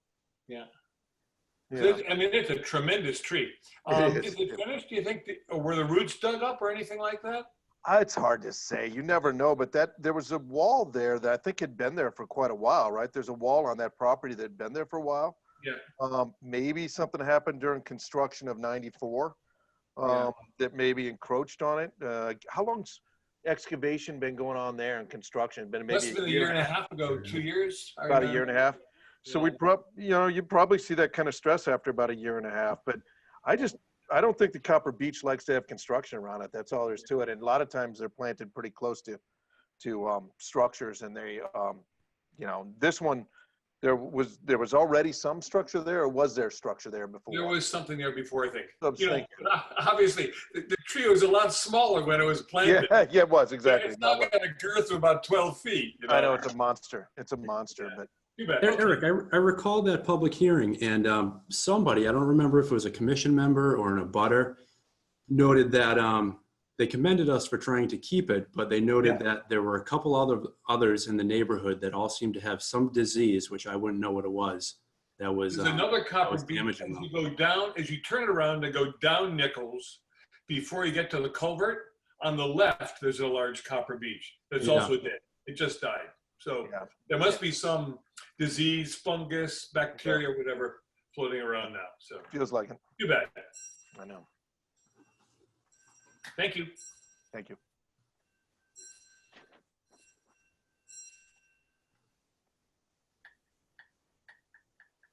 Hey, any further comments?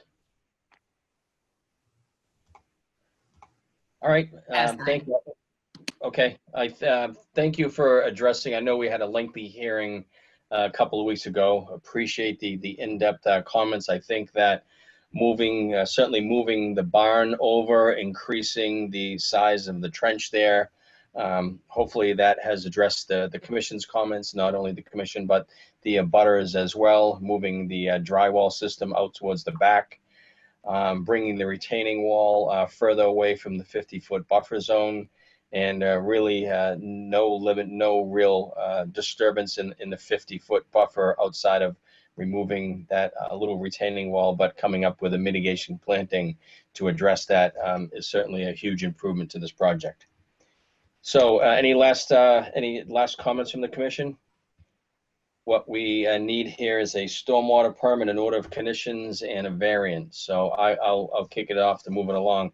Jay Pampari would like to make a motion to approve a stormwater permit for 100 Nichols Road. Do I hear a second? Second. Seconded by Mr. McFarland. We'll do this alphabetically by roll call vote. Eric? Second. Eric Eisenhower, second. Yay or nay, Eric? Sorry. Eric Eisenhower, yay.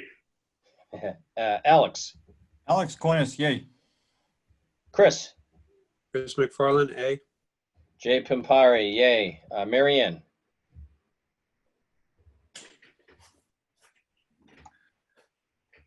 Mary Ann, you're muted. You're muted, yeah. Marianne Weatherald, yay. Great, that vote passes 5-0. Jay Pampari, I'd like to make a motion to issue an order of conditions, and actually, since there are no, I don't believe we're going to have any conditions here. I'll do this in one motion. Issue an order of conditions and a variance for work within the 50 for the limited amount of work, and we'll put those both together. Do I hear a second? Jay, can we just have the order of conditions that a few evergreens will be added to the plant mix on the lower side of the wall? Yeah, I'm sorry. Why don't you make that motion, Chris, for the order of conditions, and if you would like a revised plan be submitted within 1 week from today, which is kind of par for the course in what we do, it's acceptable to the conservation agent. Why don't you make that motion? Okay, Chris McFarland makes a motion to issue an order of conditions, which includes the addition of, can we say 4 evergreens on the lower side of the wall to help break up the massing, and that a plan showing that addition will be issued to the conservation agent within 1 week of today.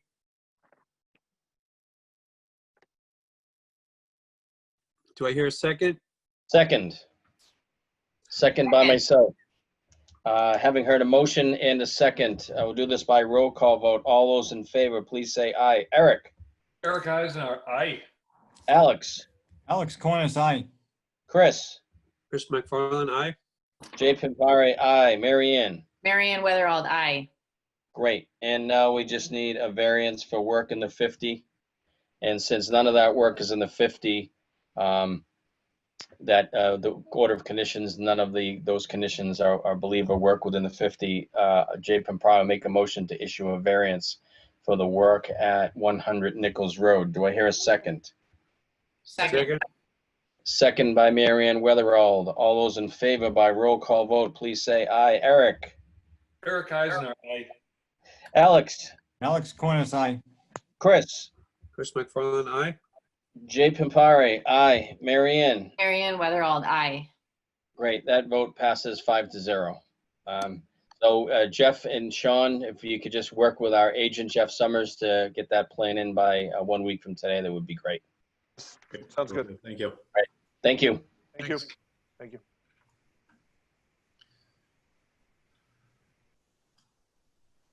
Okay. Jeff Summers, I'll give you a couple seconds here to do a little shuffling of the attendees. I'm sure you want to probably bring up a couple of the attendees. Okay. And I'm going to take a 30-second break here.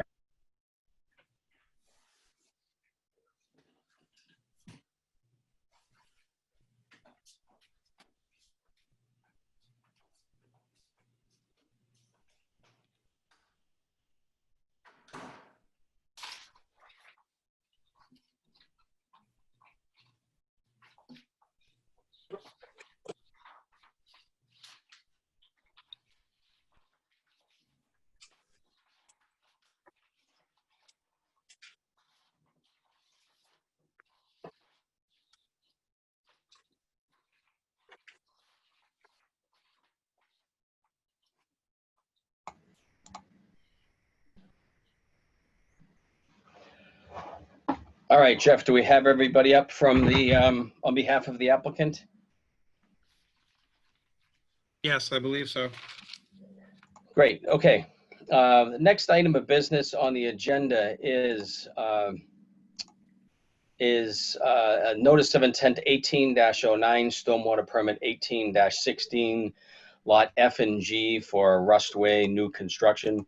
Before I read into the record the public hearing notice, I just want to say a few words here.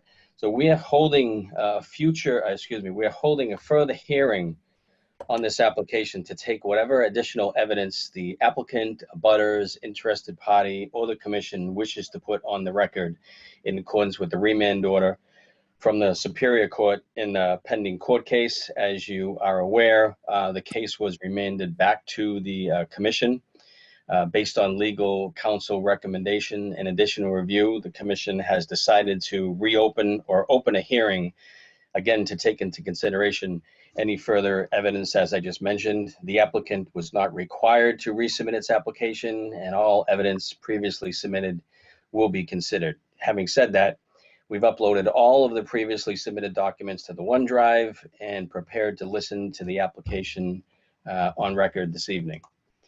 So with that, I'm going to read into the record the notice of public hearing. In accordance with the Cohasset Wetlands Bylaw and the Cohasset Stormwater Bylaw, the Cohasset Conservation Commission will hold a public hearing at Wilcott Commons, 91 Sawyer Street at 7 p.m. on Thursday, August 6, 2020, via remote participation on a Zoom platform for notice of intent 18-09 and stormwater permit 18-16 to construct a new single-family home with associated landscaping and utilities at Lot F and G Rustway by Michael Stevens, applicant. The public is invited to offer public input on this application in writing to jsummers@cohassetmass.org in advance of the public hearing and can also attend via Zoom platform. Details for access to the Zoom platform and specific timeframes for public hearings will be on the Cohasset Conservation Commission agenda when posted. The 2018 Notice of Intent and Stormwater Permit applications and the agenda will be available online at www.cohassetmass.org under virtual meeting information. Information regarding the application will be available online prior to the meeting. Please contact Jeffrey Summers at jsummers@cohassetmass.org. With that, I see Mr. Brodsky is on the screen. Thank you very much for attending this evening. We're happy to go about this however you would like. Jeff Summers, as you've seen, is prepared to put up any site plans, diagrams, or any documents that you feel or need to be reviewed this evening. If you want those documents up, just please make that note, and we will bring that up as we go along with the hearing. And if there are, again, any audience participation or any questions, please bring them up through the Q&A. Mr. Brodsky, just so you know, we have yourself, Greg Morse, Dick Stevens, and Mike Stevens available to speak as panelists. If there's anybody else that you would like us to bring up to a panelist to speak this evening, please just let us know, and we will make them available to provide any comments if need be. Thank you, Mr. Papari. My name is Adam Brodsky, and I represent the applicant, Michael Stevens. It's nice to see all of you. You've been spared my presence for several months. We are not going to present any evidence this evening. We think it's inappropriate for the Conservation Commission to consider additional information, or in fact, to reconsider the merits of the application. The commission made a decision which was vacated by the Superior Court, and your obligation is simply to issue an order of conditions under the local bylaw with your general conditions, to issue the requested variance, and to issue the stormwater permit. And so that's all that I have to say with respect to the matter. That judgment entered on April 22 of this year, and we've been waiting several months for the commission to do its lawful duty. So we request that you please do so. So thank you. I'm happy to answer any questions. Okay, well, thank you for that. Our legal counsel is not available this evening. She is on vacation. However, we were anticipating to have a public hearing. Just for the record, I don't believe that, I don't agree with necessarily with your comments. The court had remanded the case back to the commission for further consideration. We are not prepared to make a determination of approving or denying the application as is. If you would like to move forward, please do so. Otherwise, we can continue the hearing. You can withdraw the application, or that's it. We're here this evening to entertain the application should you choose. So I believe that Town Council has advised the commission to issue the order of conditions and the stormwater permit. I think you're confused as to what your obligations are here. This is not a remand hearing for the commission to offer additional findings or provide additional information to the court. This was remanded for the issuance of an order of conditions. So we request that you please close the public hearing and do what the court is requiring that you do.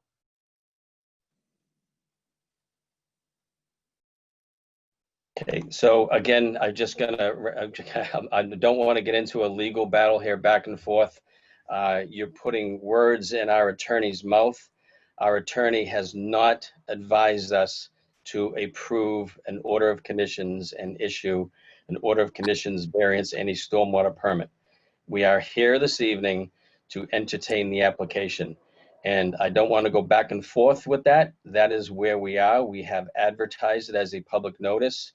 And if you want to object to the hearing, you can object to the hearing, and we can further take this in consideration with legal counsel.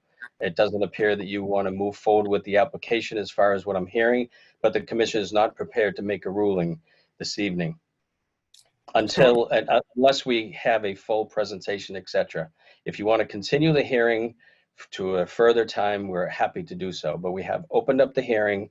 We are here to entertain the application, and that's where we are.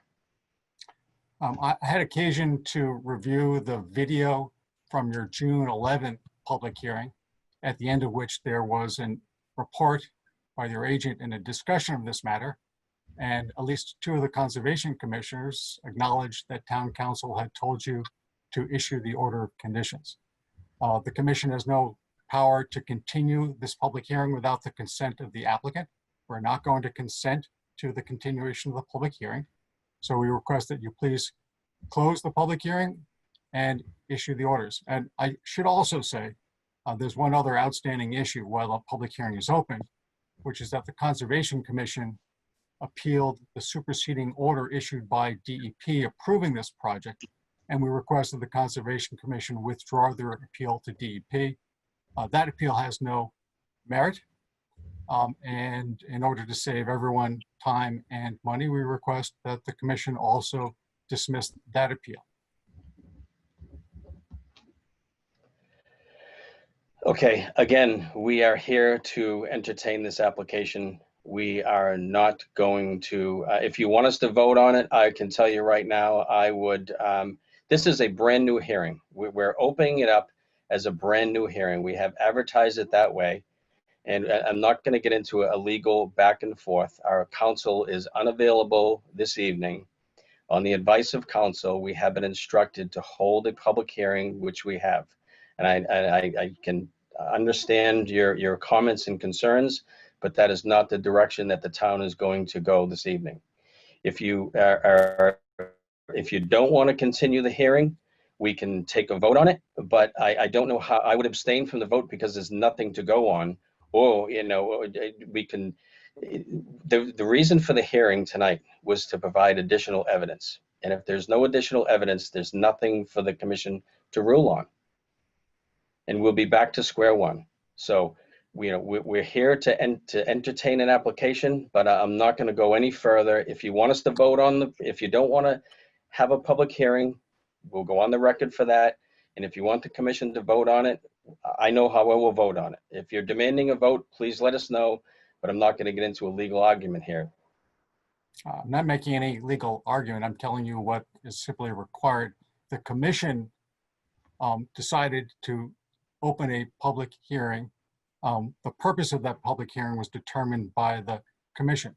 The only obligation of the commission is to issue an order of conditions and a stormwater permit approving the project consistent with Judge Kirpolani's judgment. And if the commission is not going to do that, Mr. Stevens will pursue his remedies against the commission.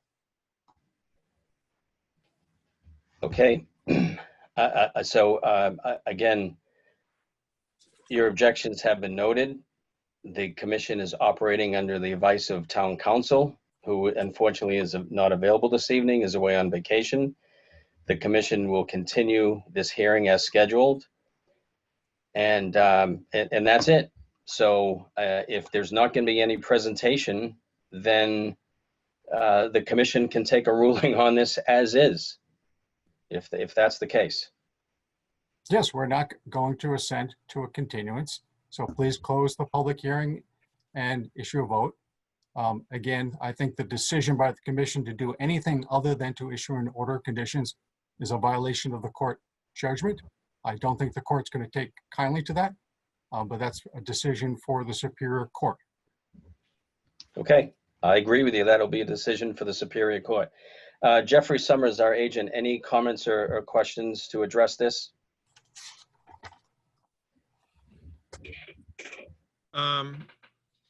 No, not at this time, unless we just want to review the project ourselves. We can certainly take the time to go through it.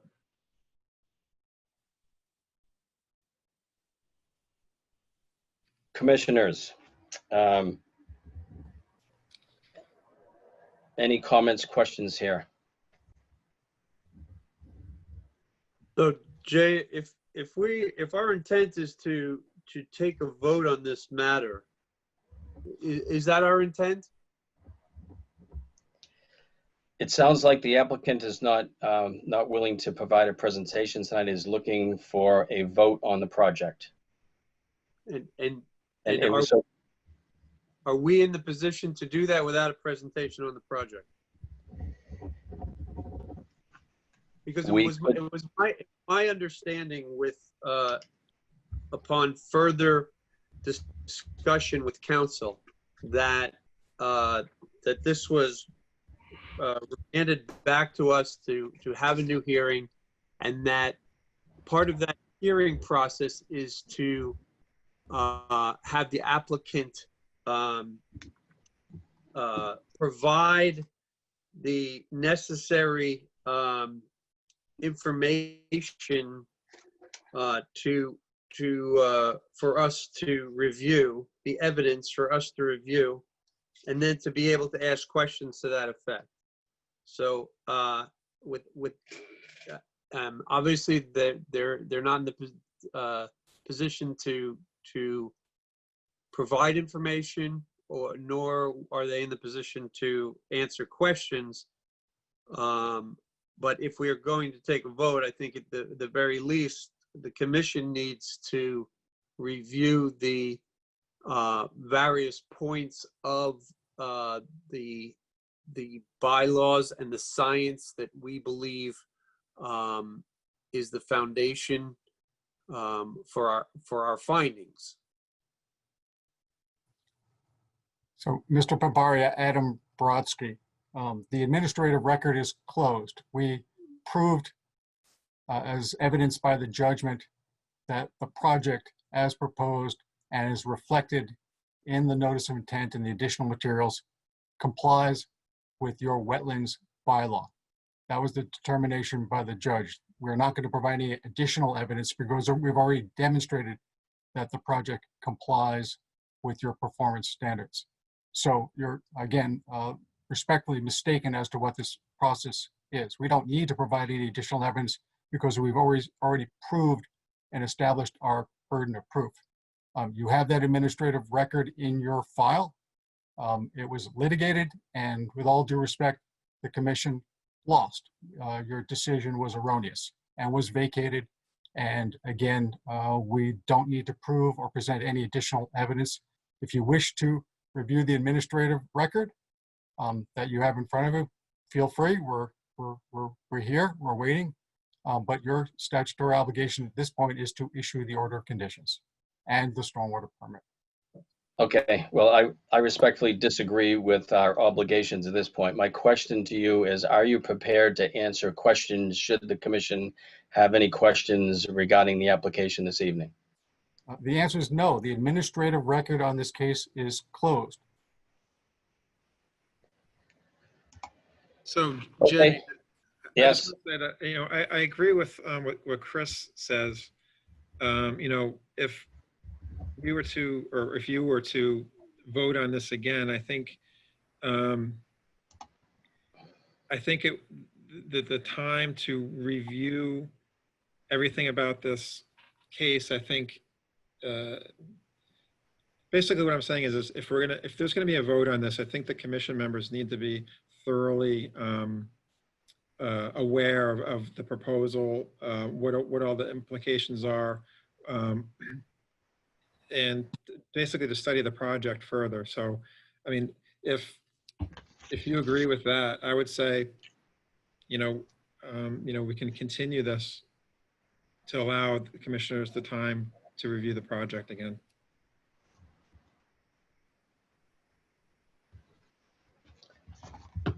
I appreciate that.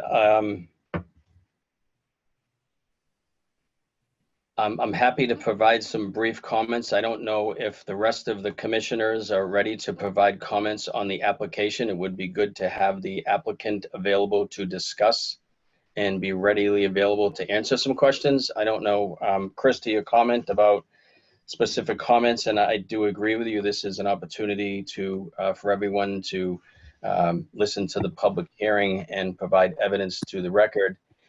Do you have specific comments, Chris, or any particular commissioner here? I think, yes. Yeah, I think once we start with comments, I think we'll probably go on for quite a while. I think everyone has feelings and things they'd like to express. Is it appropriate? I think it is appropriate. That's what we're instructed by our legal counsel. I don't care what their legal counsel says. We answer to our own legal counsel, and our legal counsel says we should proceed as we intended this evening. Whether or not the applicant is going to participate or not doesn't really make much difference. We have what we have to do, and we have what we are instructed to do by our legal counsel. So I suggest we go ahead. Okay. Otherwise, we're wasting the opportunity. Yeah, I completely agree with you. Okay, let me ask one last time to Mr. Brodsky. Are you prepared to answer any particular questions the commission may have this evening on this matter? So, Mr. Papari, I thought I was clear. The administrative record is closed. We are not going to provide any additional information. If the commission wishes to review the administrative record, I can't prevent them from doing it, but I think you're going to ultimately find that you're obligated in this instance to issue the orders. You can't get a do-over. You lost the appeal. And so I think it's completely inappropriate for the commission to try and reconsider the decision which it was erroneously issued in the first instance. So. Okay, duly noted. All right, at this time, I think that it was best that we are going to continue the hearing. I'm going to open it up to any commissioners who would like to provide a comment. If the applicant has stated numerous occasions now that there's going to be no comments or no questions, etc., I'm going to make a motion to close the public hearing to the public so that the commission can go into deliberation and discuss the matter and provide any comments, questions, concerns on the issue. And that the applicant obviously is willing to listen, but if there are going to be no comments here, then this will be a complete deliberation amongst the commission. We were hoping to have some comments, questions answered by the applicant, but that does not appear to be done so. So, Jay Pampari, I'd like to make a motion to close the public hearing to the public, unless there are some questions and answers that do come in. And so that the commission, actually, no, I'm just going to close the public hearing to the public in general, so that the commission can go into deliberation, and each commissioner, if they should choose to, will provide an opportunity to provide comments, questions, concerns, whatever they feel on the application. Do I hear a second? Second. Okay, we'll do this by roll call vote. All those in favor to the motion of going into deliberation and closing the hearing to the public, please say aye. Eric? Eric Eisenhower, aye. Alex? Alex Aquinas, aye. Chris?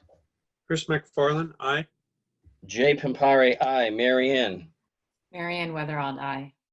Great. Jeff Summers, if you could move all of the participants back, Mr. Brodsky, Mr. Morris, and Mr. Dick Stevens and Mike Stevens back to panelists, please. Thank you. Okay, so we're at a point now where, as you know, the applicant is not going to provide a presentation. On advice of town council, we are holding a public hearing. If there are any comments, hopefully everybody has had an opportunity to review the application that has been submitted. We have issued a notice of public hearing. We've read it into the record. We have provided all of the abutters the opportunity to comment. We have done this through the Patriot Ledger, I believe. I will open it up to the commission if anyone wants to address any initial comments, concerns to put into the record for this public hearing. And I'll have comments on my own.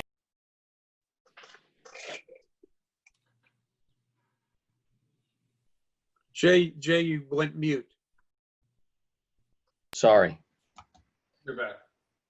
Jeff, if you could move Mr. Brodsky to an attendee, please. Sure.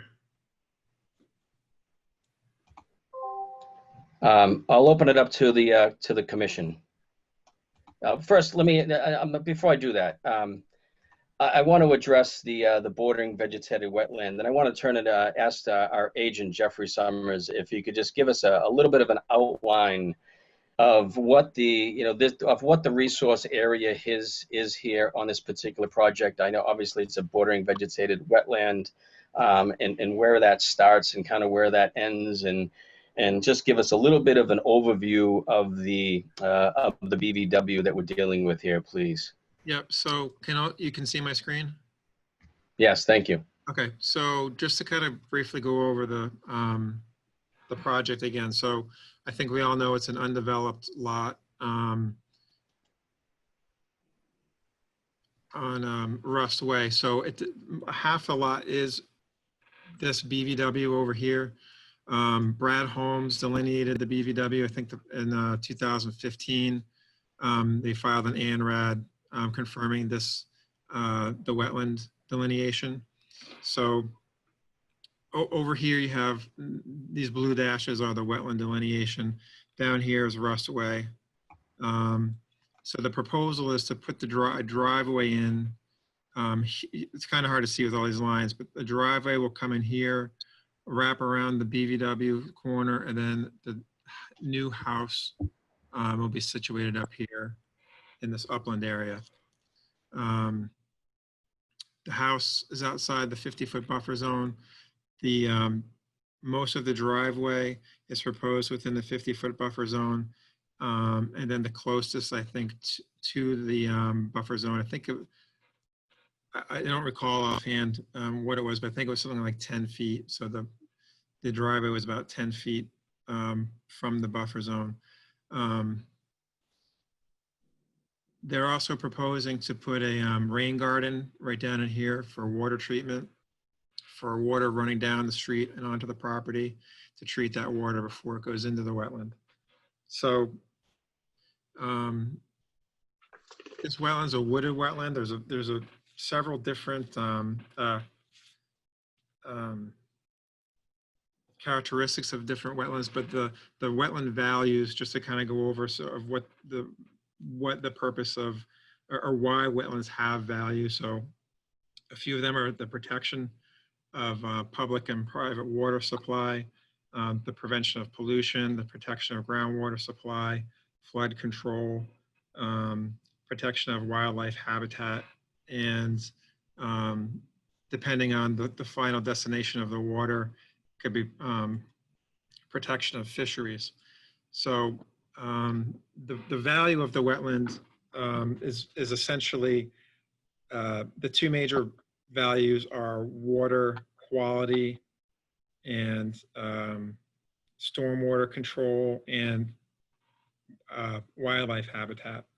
So this wetland is connected through a man-made outlet, which is shown here, I believe, and it goes across the street into a, I think it daylights under the next property, and then it runs down into an open body of water, which is several hundred feet from here.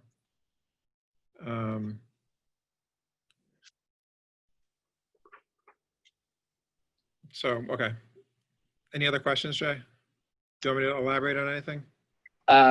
No, I think that was a good little overview. I just wanted to an overview of the BVW and its characteristics and actually where it flows, etc. As you have pointed out here, you have the screen in front of you. Obviously, we're on a Zoom platform. The red line that is coming along the area here is the 50-foot buffer zone.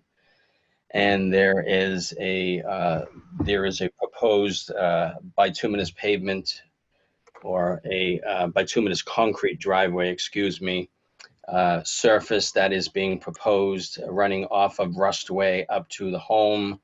I was going to ask the applicant some questions about the exact amount of land disturbance within the 50-foot buffer zone. And the amount of trees that were being removed, and I have those on record here, and I'll pull that information up in a little bit. Obviously, this is work that is being proposed in the 50-foot buffer zone. The applicant has applied for a variance. We can get into the variance discussion in a little bit. This is a notice of intent because it is the commission. The Cohasset Wetlands bylaw are allowed to be more stringent than the State Wetlands Protection Act. And in this particular case, in some cases, they are more stringent. And we have jurisdiction over the the 50-foot buffer zone.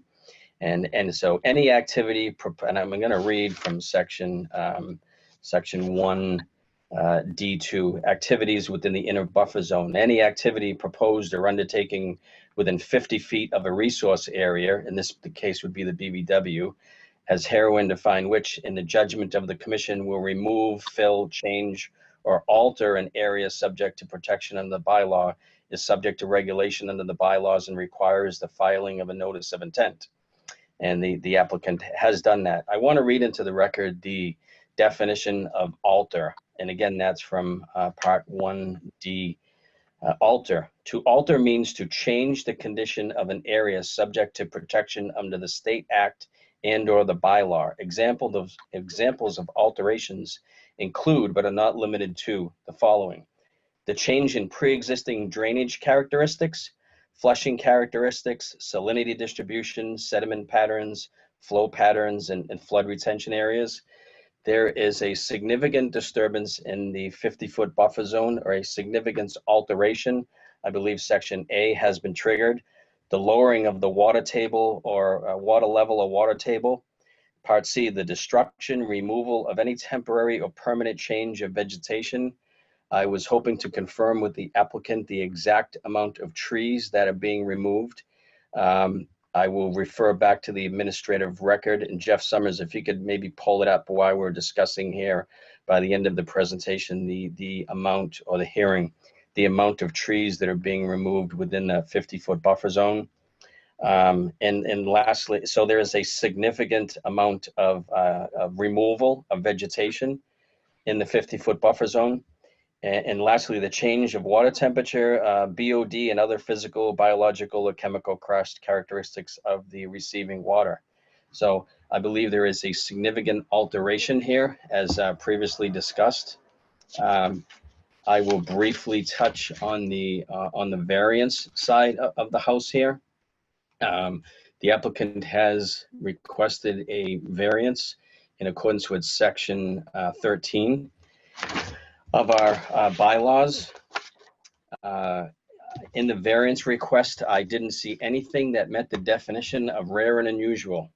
In our section 13 variance language, it specifically states the Conservation Commission may, in its discretion, grant variances from the operation of one or more of the substantive regulations pursuant to the section. Variances are to be granted only in extenuating circumstances and shall be granted only in rare and unusual circumstances and in accordance with the provisions of this section. A variance request shall explain specifically from which provisions of the bylaw or CRW the variance is sought and why it was granted. The review of the variance request will be held concurrently with the review of the underlying permit application. The variance may be granted only for the following reasons and upon the following conditions: upon a clear and convincing showing by the applicant that the proposed work or its natural and consequential impacts and effects will not have any adverse impact upon any of the interests protected by the bylaw, or two, when it is unnecessary to avoid so restricting the use of the property as to constitute an unconstitutional taking without compensation under Massachusetts law. The burden of proof is on the applicant that the proposed work will have no adverse effect upon the interest protected, and the request must be submitted on the Conservation Commission form and available at the Conservation Commission office. This is a previously undisturbed parcel of land that contains a bordering vegetated wetland. The applicant currently does not own the property, to the best of my knowledge, and is looking for a variance to alter the land within the 50-foot buffer zone to the BVW. There is nothing rare and unusual about this property or its application. There are many parcels in Cohasset that would require a variance to alter or disturb land within a 50-foot buffer zone to either construct a driveway or building a home. Nothing in this application appears to be rare and unusual. I was hoping to ask the applicant more specifically what constitutes rare and unusual. There is again, I don't know, Jeff, if you could pull the site plan back up for us so that we can all see that.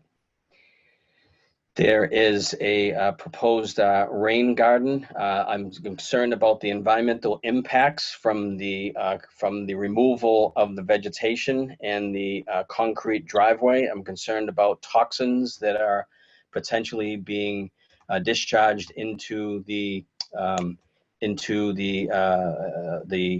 resource area.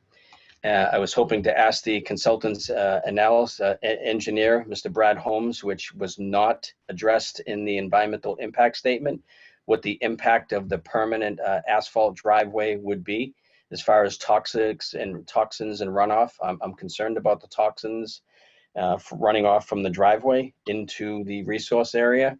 And in previous hearings, there was a statement that while I believe the wetland scientist stated that there would be no impact to the resource area itself, but there is a significant impact on the 50-foot buffer zone itself. And I believe the wetland scientists explained that. The buffer zone is there for a particular reasons. Buffer zones are areas created to enhance the protection of a specific conservation area. In this case, it would be the BVW. And they also form a transition zone. The technique of surrounding this protected area with a buffer, our 50-foot buffer, allows for the creation of a gradient of protection around the resource area. So, the questions would be, I would like to learn more about the impact on the 50-foot buffer and I have significant concerns with that. Concerns about the rain garden and how that traps flow for a 100-year storm. There was the project that proposes to construct this rain garden stormwater BMP, which allegedly will trap sediment currently coming off the roadway and accumulating into the wetlands. The rain garden allegedly will trap the sediment, prevents its mitigation into the resource area, but it's unknown how the rain garden will act, or is it the catch-all? Would the rain garden capture a 10-year storm, 100-year storm, etc.? We've had many 100-year storms. I'm concerned that the rain garden is not enough to capture that. And one more comment I will make before I turn it over to other commissioners to make. Not only are you seeking a variance from section 13, you're also seeking a variance from section 38 of our Cohasset Wetlands regulations with respect to paving and impervious surface, and I'll read that section.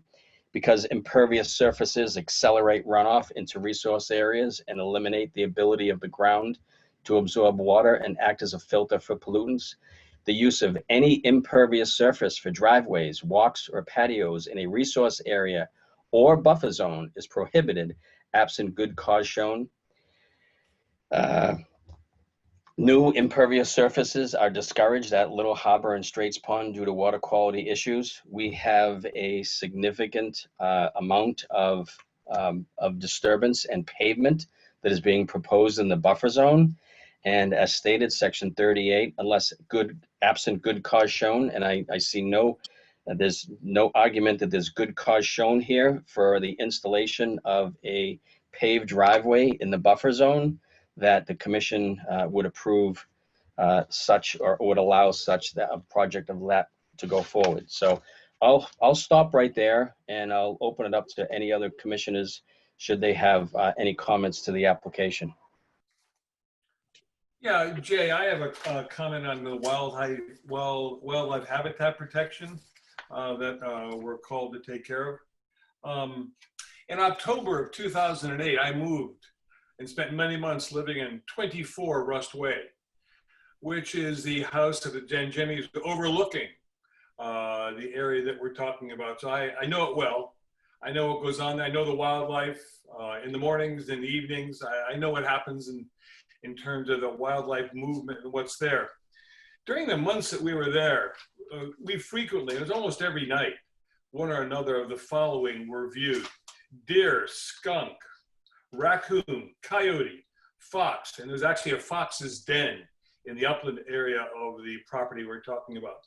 Muskrat, turkey, possum, frogs, turtles, ducks, various waterfowl, slugs, snails, various vertebrates and invertebrates were found in the swampy area down below. Now, that's a lot of wildlife. They weren't there all at once, but this was clearly a habitat that was used by all of these. Now, they all didn't live there permanently.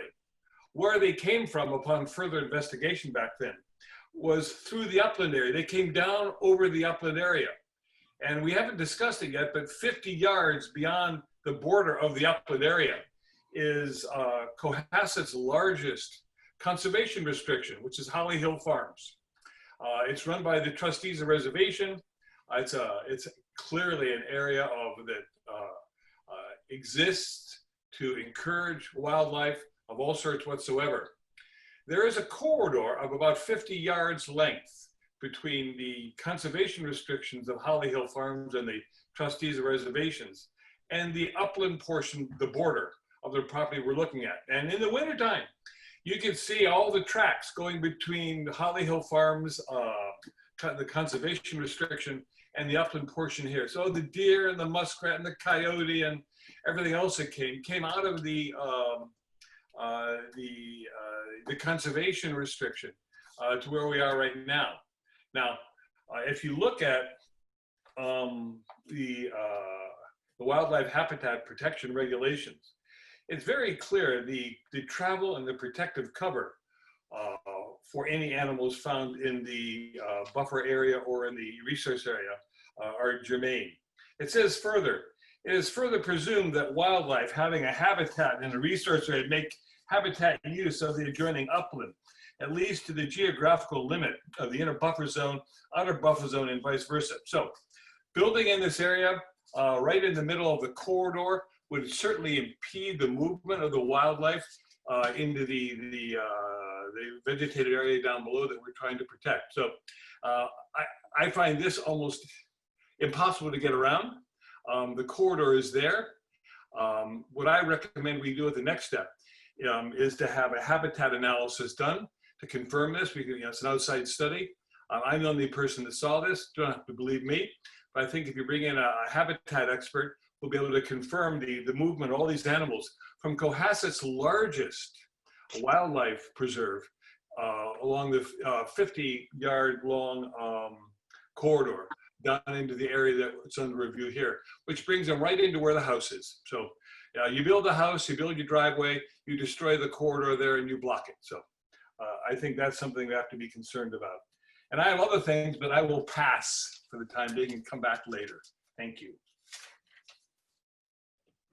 Thank you. Any other commissioner comments, concerns here regarding the application, or anything, questions that would have liked to have been answered, that questions? I'll leave it at that. Jay, this is Chris McFarland speaking. Thank you for what you covered. Many of my items you've covered and Eric has covered, but I would like to reiterate the fact that if the applicant were part of this discussion tonight, I would be looking to them to answer many questions that would help us to better understand this. Looking at the Cohasset wetland regulation under section 1, item B, where it talks about protected interest. We are the reason for protecting the buffer zone has to do with the protection of groundwater and surface water quality. And my question would be whether or not there's anything in place to actually protect the water from the runoff coming off the driveway. And I think Eric alluded to that. Similarly, item number B2 is the prevention of erosion. I don't believe we've seen a complete landscape plan for this, so we don't know how erosion would be handled. Certainly the steeper slopes have a greater tendency to erode, and even when planted, you get sedimentation coming from them. There's an item number B3, which deals with the protection of aesthetics, where it goes on to say that land which is most conducive of continued wildlife habitat needs to be protected, as Eric alluded to, and wildlife habitat is listed as number 5, and so I just wanted to bring those up. And obviously the question for the applicant would have to do with kind of a final plan, landscape plan. Jeff, was there a final landscape plan submitted with this application? No. Okay, thank you. I'd then like to bring us to section 24, which is the bordering vegetated wetland, where it actually allows the commissioner some discretion in allowing a small area of disturbance with a 2-to-1 ratio of wetland replication as mitigation. Without that kind of plan, then obviously we couldn't even begin to think about offering some leniency on this. Under section 24, also item number D, there is the section suggests that projects shall not significantly change the rate of water flow through wetlands by channelization or other means. There is a pipe going under the driveway, which is a form of channelization.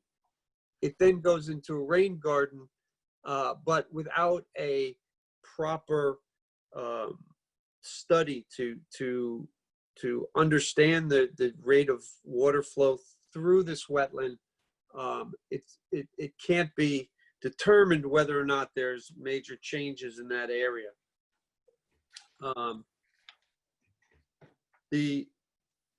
The under section 27 of the buffer zones, the inner buffer zone, I just like to read where it says the important function in relation to protection of the resource area include a protective buffer between human activity and development and the resource area, providing an area to absorb, capture, or dissipate erodive materials or pollutants coming from sources further upland.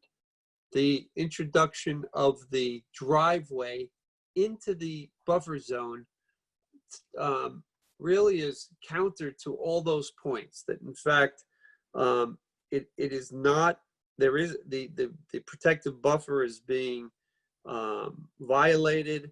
The distance between human activity and development in the resource area is being violated.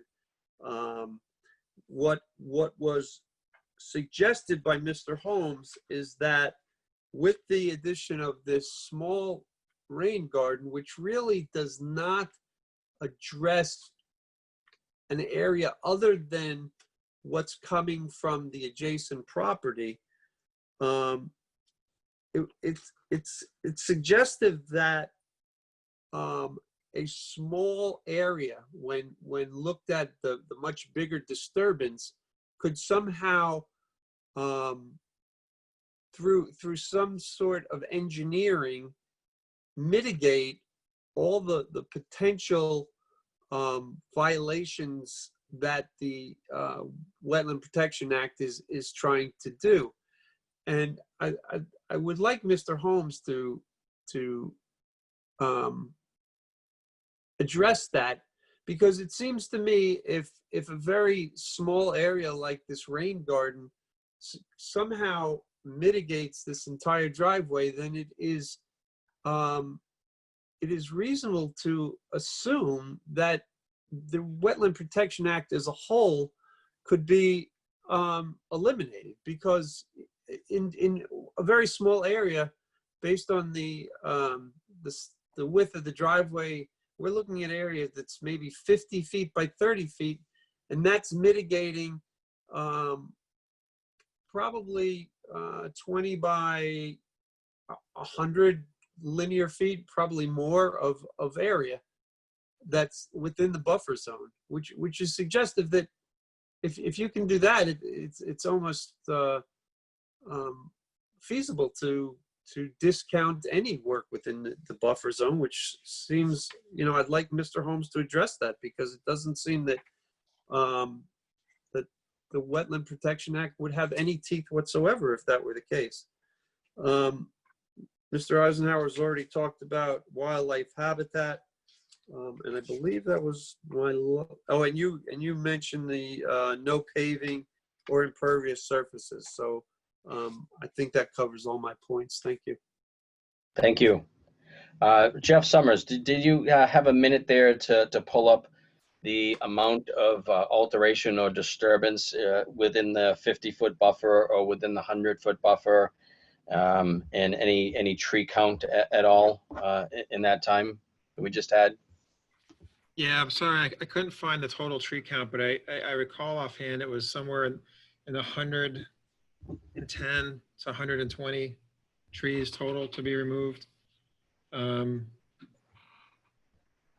don't have the breakdown of the area of disturbance in the buffer zone, but according to the applicant's stormwater permit application, the project in total would result in 5,985 square feet of new impervious.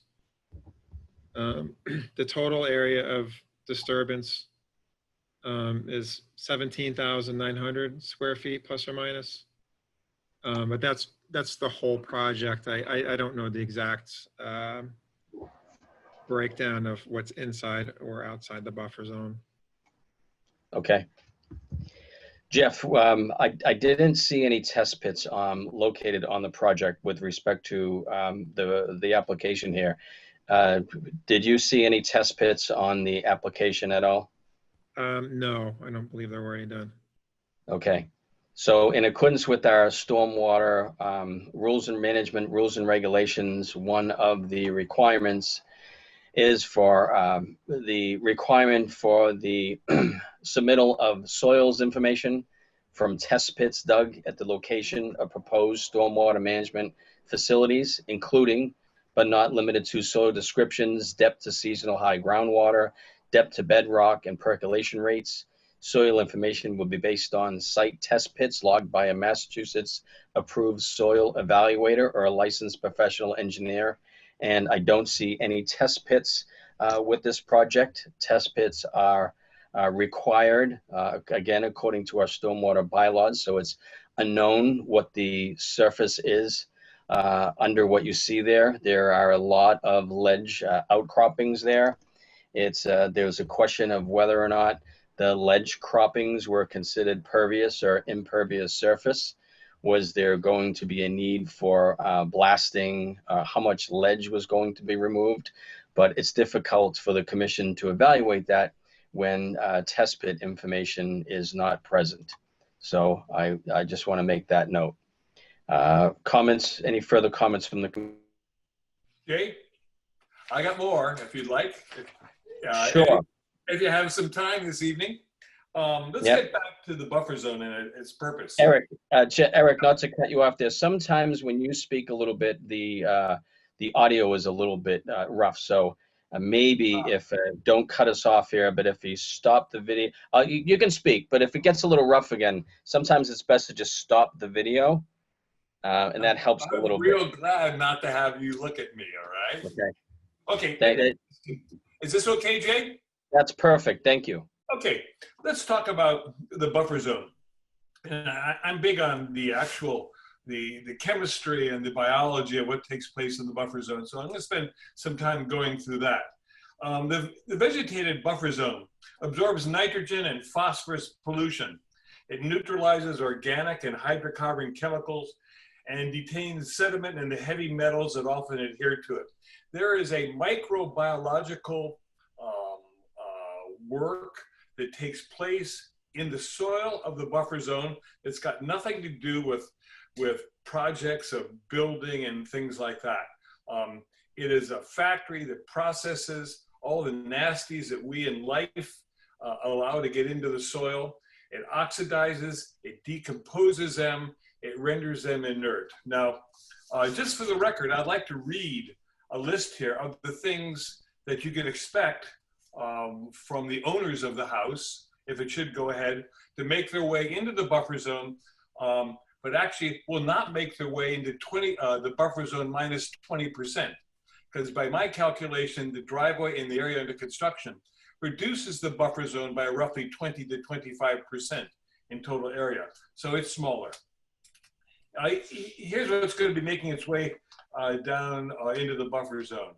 Chemical cleaners, fungicides used on house siding, decks, lawn furniture. Pressure cleaning chemicals for decks, driveways, and patios. Deteriorating paint particles with chemical release. Road runoff containing salt as well as particles and chemicals from deteriorating asphalt and truck and traffic on the driveway. Garden plant pesticides, fungicides, and fertilizers. Lawn pesticides and fertilizers. Tree pesticides, fungicides from overhead spraying. Mosquito tick lawn treatments, car wash detergent, pool effluent and splash, detergent from house window washing, and sediment and silt from upslope areas. That's sort of an inventory of the types of things that the buffer zone is intended to neutralize and cleanse before it makes its way into the resource area. 2 weeks ago, I was up during a rainstorm on Russ Way. And I'll be surprised, I expected to see a flood of water heading down into the BVW. I saw very little actually, and there was a flood going down the road 2.5 weeks ago. There was a lot of water coming down the road. There was a downpour, and there was very little water actually running down into the BVW. So this claim that it's going to be better off after we go ahead with this work than before, I would question. I think the applicant and his team need to go give some very detailed figures as to the quantity of water, what's in it, the type of pollution that's caused, measurement metrics. Give us some data on that, because what I saw when I was there certainly doesn't support the kind of horror story that is being alleged here in terms of washing off the road down into the area, the resource area. Eric, Yeah. may I just interrupt for 1 minute, please? Yeah. Just as a note, there has been a very small edge of road berm, kind of an asphalt curb, if you will, that has been added to that road. And I believe that's the reason the water is now staying on the road and not entering the wetland. The water that enters that wetland comes off the adjacent property and the upland area of that site, and it does not appear to be coming off the road at all anymore. Understood. Okay. Thank you. And Eric, just for the record, you're talking about water that is coming off of Rustway that you have evaluated, not anything with respect to the existing site itself. No, it's the roadway water that allegedly was going down into the BVW that is going to be rectified through our little cleaning facility. Okay. Correct. Okay. Further comments from the commission? This is Mary Ann. I just wanted to talk more about, I'm also interested in protecting the vegetated wetland, maintaining its health and productivity. I am concerned with the driveway, which is 130 feet long, a portion of it going through a buffer zone and 12 to 40 feet wide, which requires 80 cubic yards of fill, which I figured out to be 4 dumpsters, which are 18 feet long.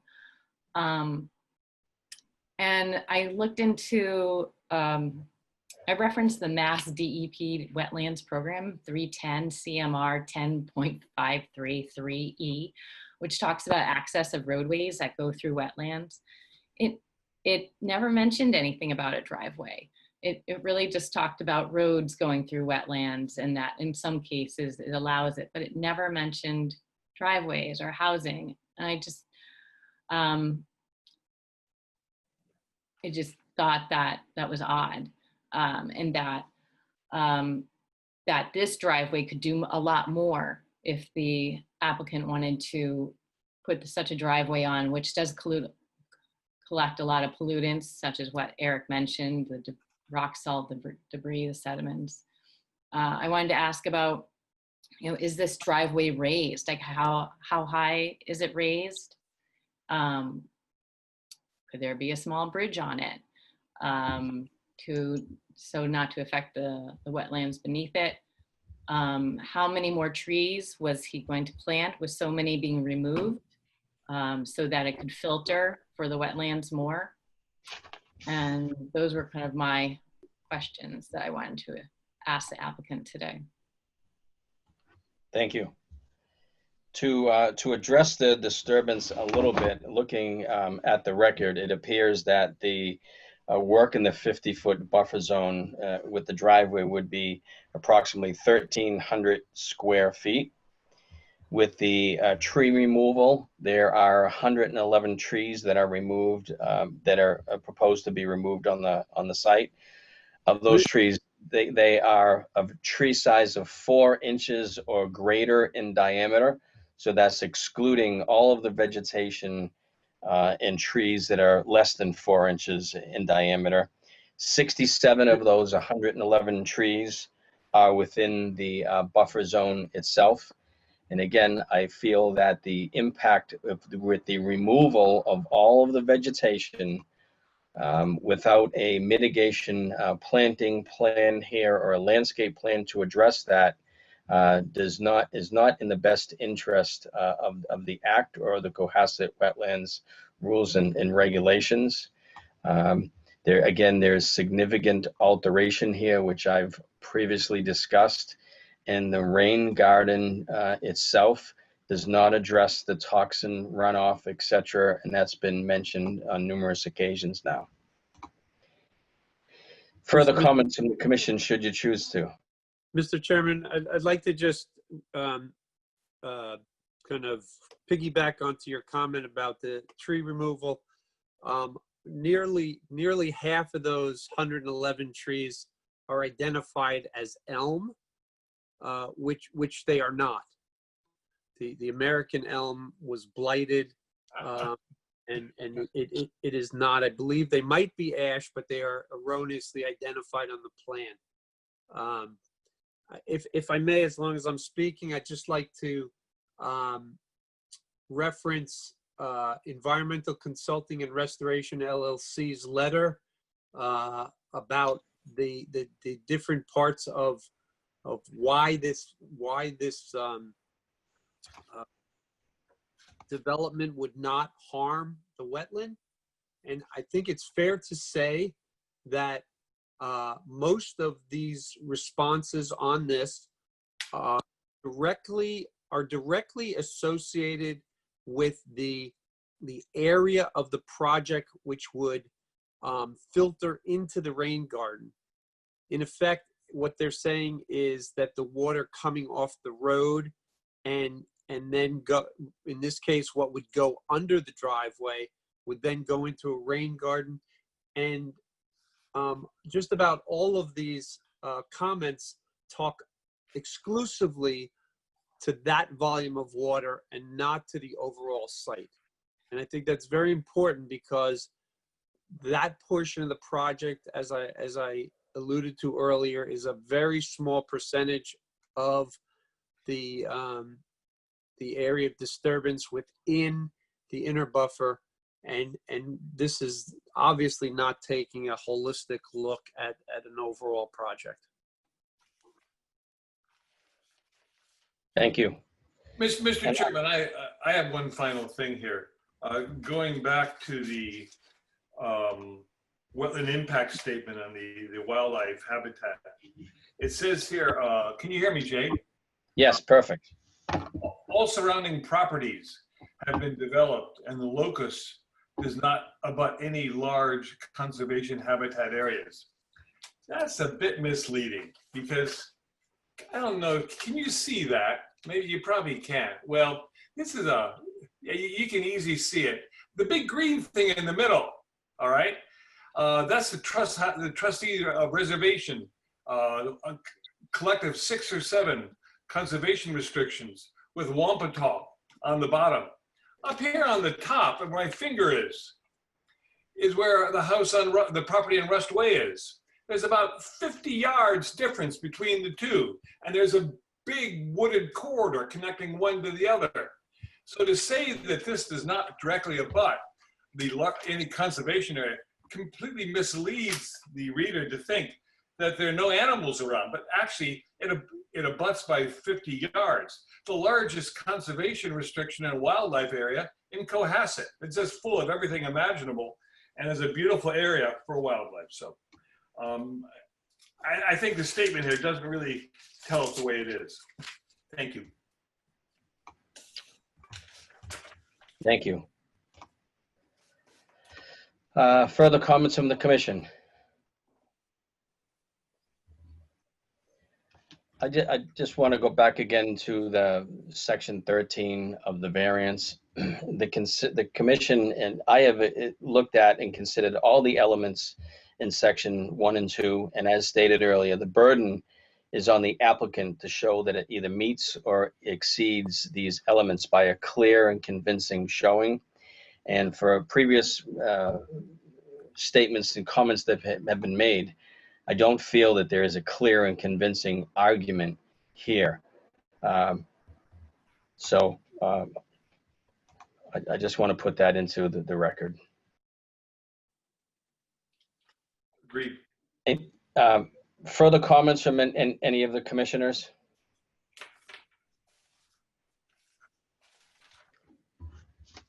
Okay. Well, we have we've expressed our comments as don't have to reiterate the public hearing is the applicant is not willing to provide any additional information, rebut any comments, questions, concerns. I don't see any reason why we would continue this hearing. And unless there is further discussion, I would like to entertain a vote on the project, or for as far as next steps go here, and kick that around. Are commissioners prepared to provide a vote on the application that is in front of us this evening? I'm sorry, that's a motion? No, it's not a motion. I'm just kicking it around here as far as next steps goes. We have opened up the hearing. We have done we've done our due diligence. We have, on the advice of town council, we have reopened the hearing. We have public noticed it in the local newspaper. We have provided abutters, interested parties, an opportunity to comment. We've held an hour plus Zoom session now. We have listened to comments and concerns, questions from all of the commissioners. The applicant is not prepared or willing to provide any response to that this evening. The applicant has requested that the commission vote on this. And so I just want to talk about next steps moving this forward. And are the commissioners ready to vote on the project that's in front of us this evening, given all of the information we have afforded due process to the applicant and abutters and done everything possible? And again, on the advice of legal counsel, we are here holding a public hearing. And at this point, I believe my recommendation would be to move this to a vote, but I want to see if everyone is willing to, or their stance on taking a position and voting on this project this evening. Do I hear any objection on a vote? I think the applicant wants us to issue relief for them, including a variance. I mean, a variance would be for them to go through I believe the 50-foot buffer zone to build this 130-foot driveway. And I don't think a driveway is that unusual, to be honest. Maybe going through the 50-foot buffer zone, yes, but that's a lot. So I'm uncomfortable providing a variance to do that. As I have stated, there's nothing rare and unusual about this project at all. I've been on this commission for 7 years now, and there have been 1, 2, 3 projects in the 7 years that I've been in on this commission where there have been a vacant or previously undisturbed lot, where a proposal for either a new home or a driveway has been proposed within the 50-foot buffer zone to a wetland resource area. The commission has denied each one of those 3 buffer zone projects. And again, this is nothing rare and unusual about this project. And we've kicked this around for an hour plus now. I look at and treat each project on its merits. And it would have been helpful to have some response from the applicants this evening, but we didn't get that. And I don't want to keep going on about that. But again, the impacts to the buffer zone are still unknown. I question them all. I question the runoff from the driveway, and there's a significant disturbance and alteration, which I've read into the record, the definition of alteration that we have in front of us. among many other things which we've talked about regarding the stormwater bylaw.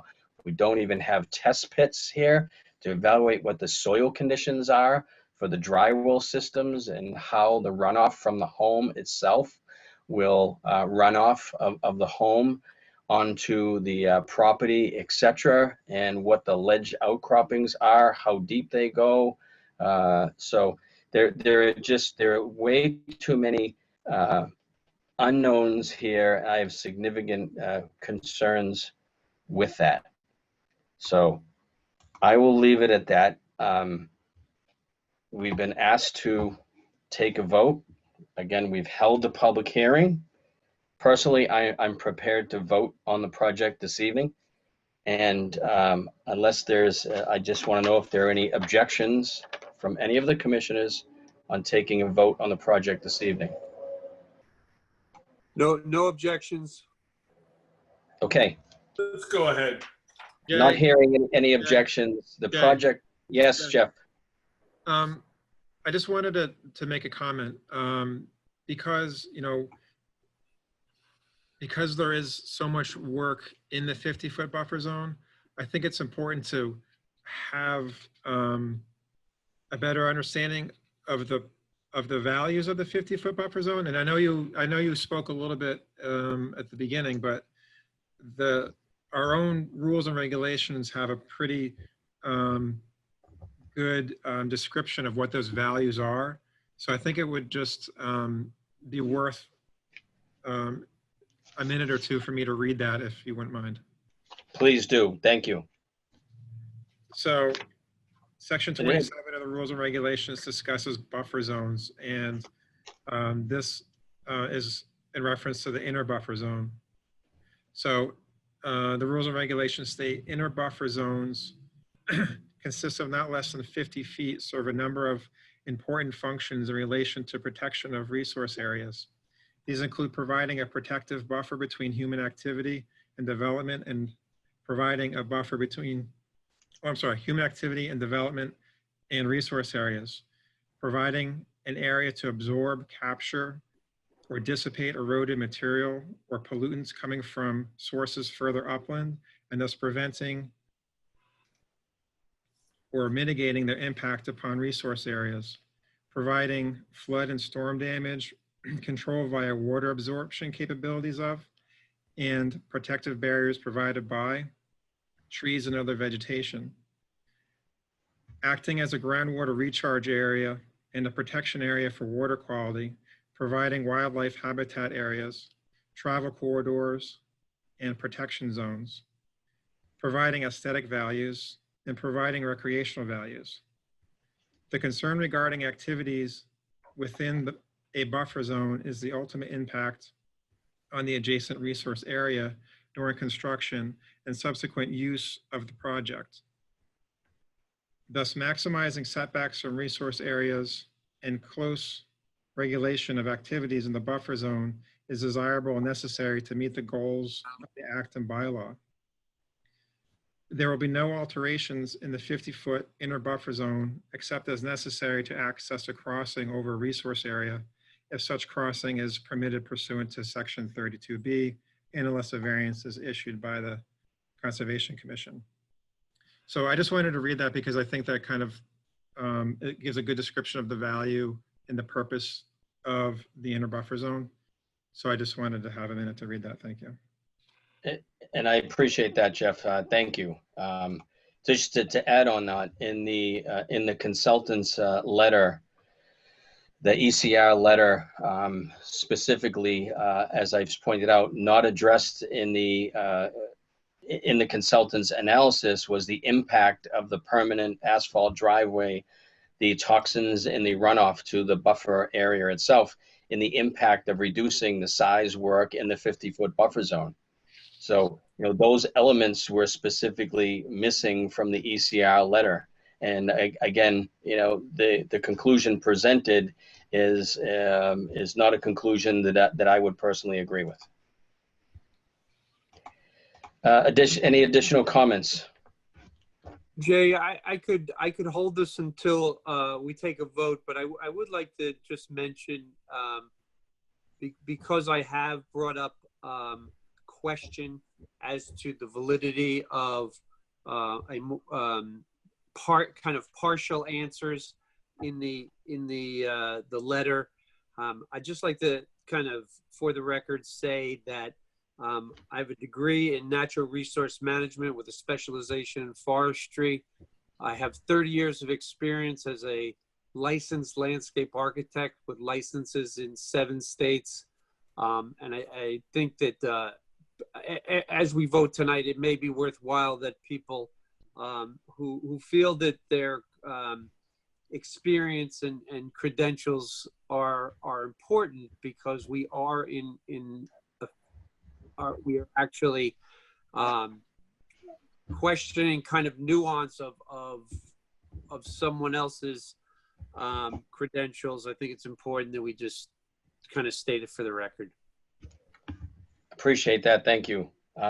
Happy to do so, because once we vote, this hearing will be over. So if anybody has anything to add to that, I will add, as far as credentials go, I have a Bachelor of Science in Civil Engineering, which is the equivalent of the, I believe the applicant's engineer also has a Bachelor of Science in Civil Engineering. So we're on the same equivalent with that. I've worked for the Environmental Protection Agency for 27 years now. I've been responsible for evaluating site plans and enforcing the Clean Water Act, not only around Massachusetts, but around the entire country for those entire 27 years. I have a vast experience in understanding of site plans, etc. And again, I've treated this application on its merits. Any other commissioners want to address credentials? Yes. Eric Eisenhower here. I'm a Vietnam veteran. I'm a senior master gardener. I teach organic gardening. I'm on the board of directors of Holly Hill Farms and dedicated to the science of sustainable gardening. I know a lot about soil, biology of soil, microbes, fungi, and all of that. I love horticulture, and I love talking about plants and the soil problems that we've discussed tonight. And I only wish that at some point the people that are doing the application can sort out their problems and give us something that we can find basically workable and that we can live with, because they put a lot of hard work in, but at this stage it's very, very hard for me to proceed with it. Thank you. Thank you. Any additional comments before it sounds like we may be entertaining a vote here? Okay. I just want to say that, you know, being on this commission, where, as Eric just alluded to, we're tasked with making decisions that are not always the most comfortable positions around this town. We treat everybody open and fairly, and we don't set precedent. If we have a precedent, then we follow through with that. As you heard on the 2 applications earlier this evening, both applicants were treated fairly and openly. And again, there's nothing arbitrary and capricious about our previous ruling. As I've stated, the 3 proposals that have been in front of this commission with work or alterations in the 50-foot buffer zone for a new home on a previously undisturbed application have all been denied by this commission. So there's nothing arbitrary and capricious on the previous decision to deny this application. So any further comment? Okay. What we have on the table here is a stormwater permit and a notice of intent. The notice of intent would require an order of conditions and a variance. So I will go through these one by one. Jay Pampari, I'll do this in reverse order. Jay Pampari would like to make a motion to deny the stormwater permit for lots F and G at Rustway. Do I hear a second? Second. A motion and a second by Eric Eisenhower. We'll do this by roll call vote alphabetically. Eric, yay or nay? This is to deny the stormwater permit. Eric Eisenhower votes yay. Chris. Chris McFarland, yay. Alex. Alex Aquinas, yay. Jay Pimpare, yay. Marianne. Marion Weatherald, yay. That vote, the stormwater permit for Rustway is denied by a vote of 5-0. Jay Pimpare would like to make a motion to deny the order of conditions for Lot F and G at Rustway. Do I hear a second? Second. Second by Eric Eisenhower. All those in favor of the denial of a order of conditions for Lot F and G at Rustway, please say aye. Eric Eisenhower. Eric Eisenhower, yay. Chris. Chris McFarland, yay. Alex. Alex Aquinas, yay. Jay Pimpare, yay. Marianne. Marion Weatherald, yay. Okay, lastly, there was a variance request on the table. Jay Pimpare will make a motion to deny the variance request for Lot F and G at Rustway. Do I hear a second? Second. Motion and a second by Eric Eisenhower. All those in favor, please say of denial of the variance, please say aye. Eric. Eric Eisenhower, yay. Chris. Chris McFarland, aye. Alex. Alex Aquinas, yay. Jay Pimpare, yay. Marianne. Marion Weatherald, yay. Okay, that vote also does not pass 5-0. That concludes the public hearing for Lot G and Lot F at Rustway. Okay, next item of business, originally scheduled for 7:25 were the minutes for approval for June 11th, June 25th, and July 9th. Excuse me, Jay. Yes, sorry. We had closed the public hearing to deliberate and vote. Do we have to open it back up again for the next items? I don't know that we just closed the public hearing to go into deliberation to vote on the application. So I'll make just for procedurally purposes. I don't think we need to do so, but I will because I think that motion was specific to Rustway. But Jay Pimpare will make a motion to go back into the public hearing for the Town of Cohasset Conservation Commission meeting and move on to the next item of business, being the minutes. Do I hear a second? Second. All those in favor, please say aye. Eric Eisenhower? You're muted. You're muted still. Marion Weatherald, aye. Yes. Alex? Alex Aquinas, aye. Jay Pimpare, aye. Eric? Aye. Okay. Eric Eisenhower, aye. Chris McFarland, aye. Thank you. Jay, yes. it's Angela. We've already approved June 11th and July 9th. They're going to be posted hopefully tomorrow. Jeff's signing them. And what I'm going to do is I do have others that need tweaking. I'm on vacation again next week, but probably at the August, when's the next meeting, the 20th? I should have a lot of sets of minutes and we'll be all caught up. So I'll post those on OneDrive and we'll take care of them from there. But I should have them up either next week or early the week after. Okay, thank you. Okay. All right, so the minutes of approval, we will move the remaining minutes of approval to the next item, to the next public hearing, which will be August 20th. The last couple of items here, conservation agent update. Jeff, anything to update us on this evening? I have 4 certificate of compliance requests. Okay. If I can just go through them briefly. Great. So the first one is for 434 King Street. It was for an ANRAD, so it was an area, abbreviated notice for resource area delineation. It was just basically confirming a wetland delineation. There was no work done, but the order of conditions is open and it just needs to be closed, so that needs to be signed. Okay. Been out there, no issues? Yeah, I mean, there's no work there. There's no work done. It was just it was an ANRAD, so it was just the filing was for a resource delineation. So, Do we need any further vote for you to sign off on these, or do we do that at the end? Should we make a motion to do it at the end here? I know we've done this previously to allow you to do that, but should we just make a motion at the end to sign off on these individual ones? if you want to do them all together, I think that will work. Okay. I don't see an issue. All right. So the first one is 434 King Street. Okay. What else? Okay. Then the second one, that was from 2015, that last one.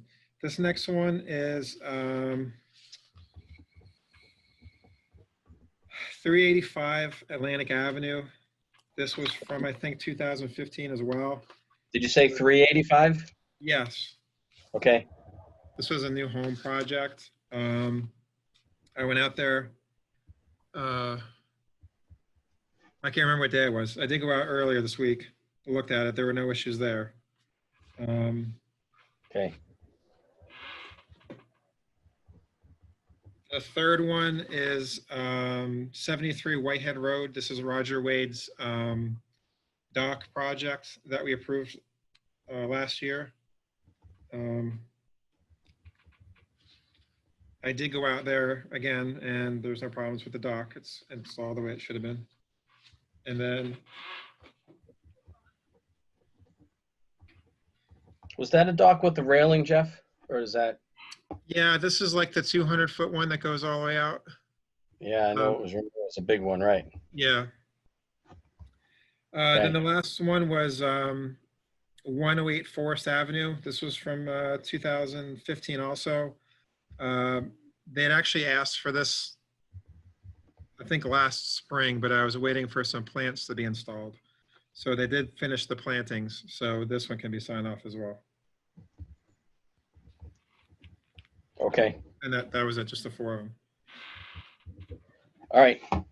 Why don't I make a motion then, Jay Pamparo make a motion to allow our conservation agent, Jeff Summers, to sign off on behalf of the Conservation Commission, since we're social distancing here due to COVID times.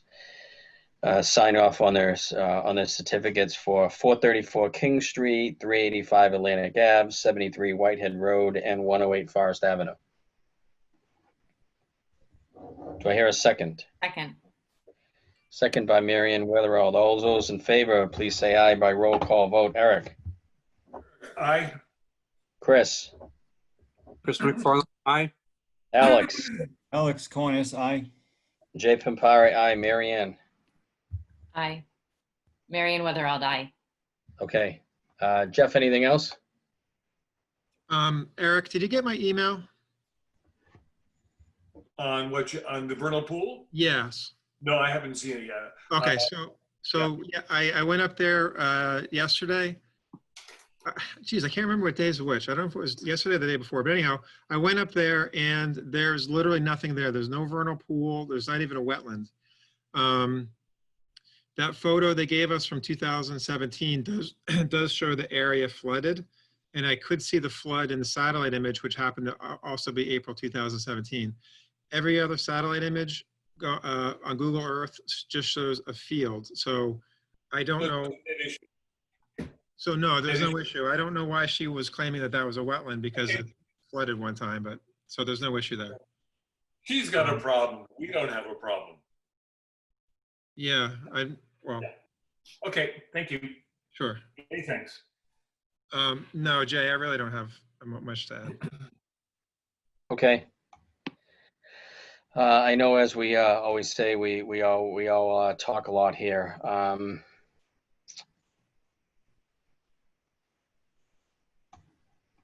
I did want to, as the chair, update, bring you up to speed with respect to something that Jeff and I just got across our desk earlier today, with respect to the 22 Spring Street. I believe it's 22 Spring Street application.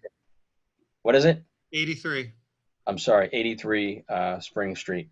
This was the application that was in front of the court that Dan Deutsch had been arguing with respect to the stormwater permit.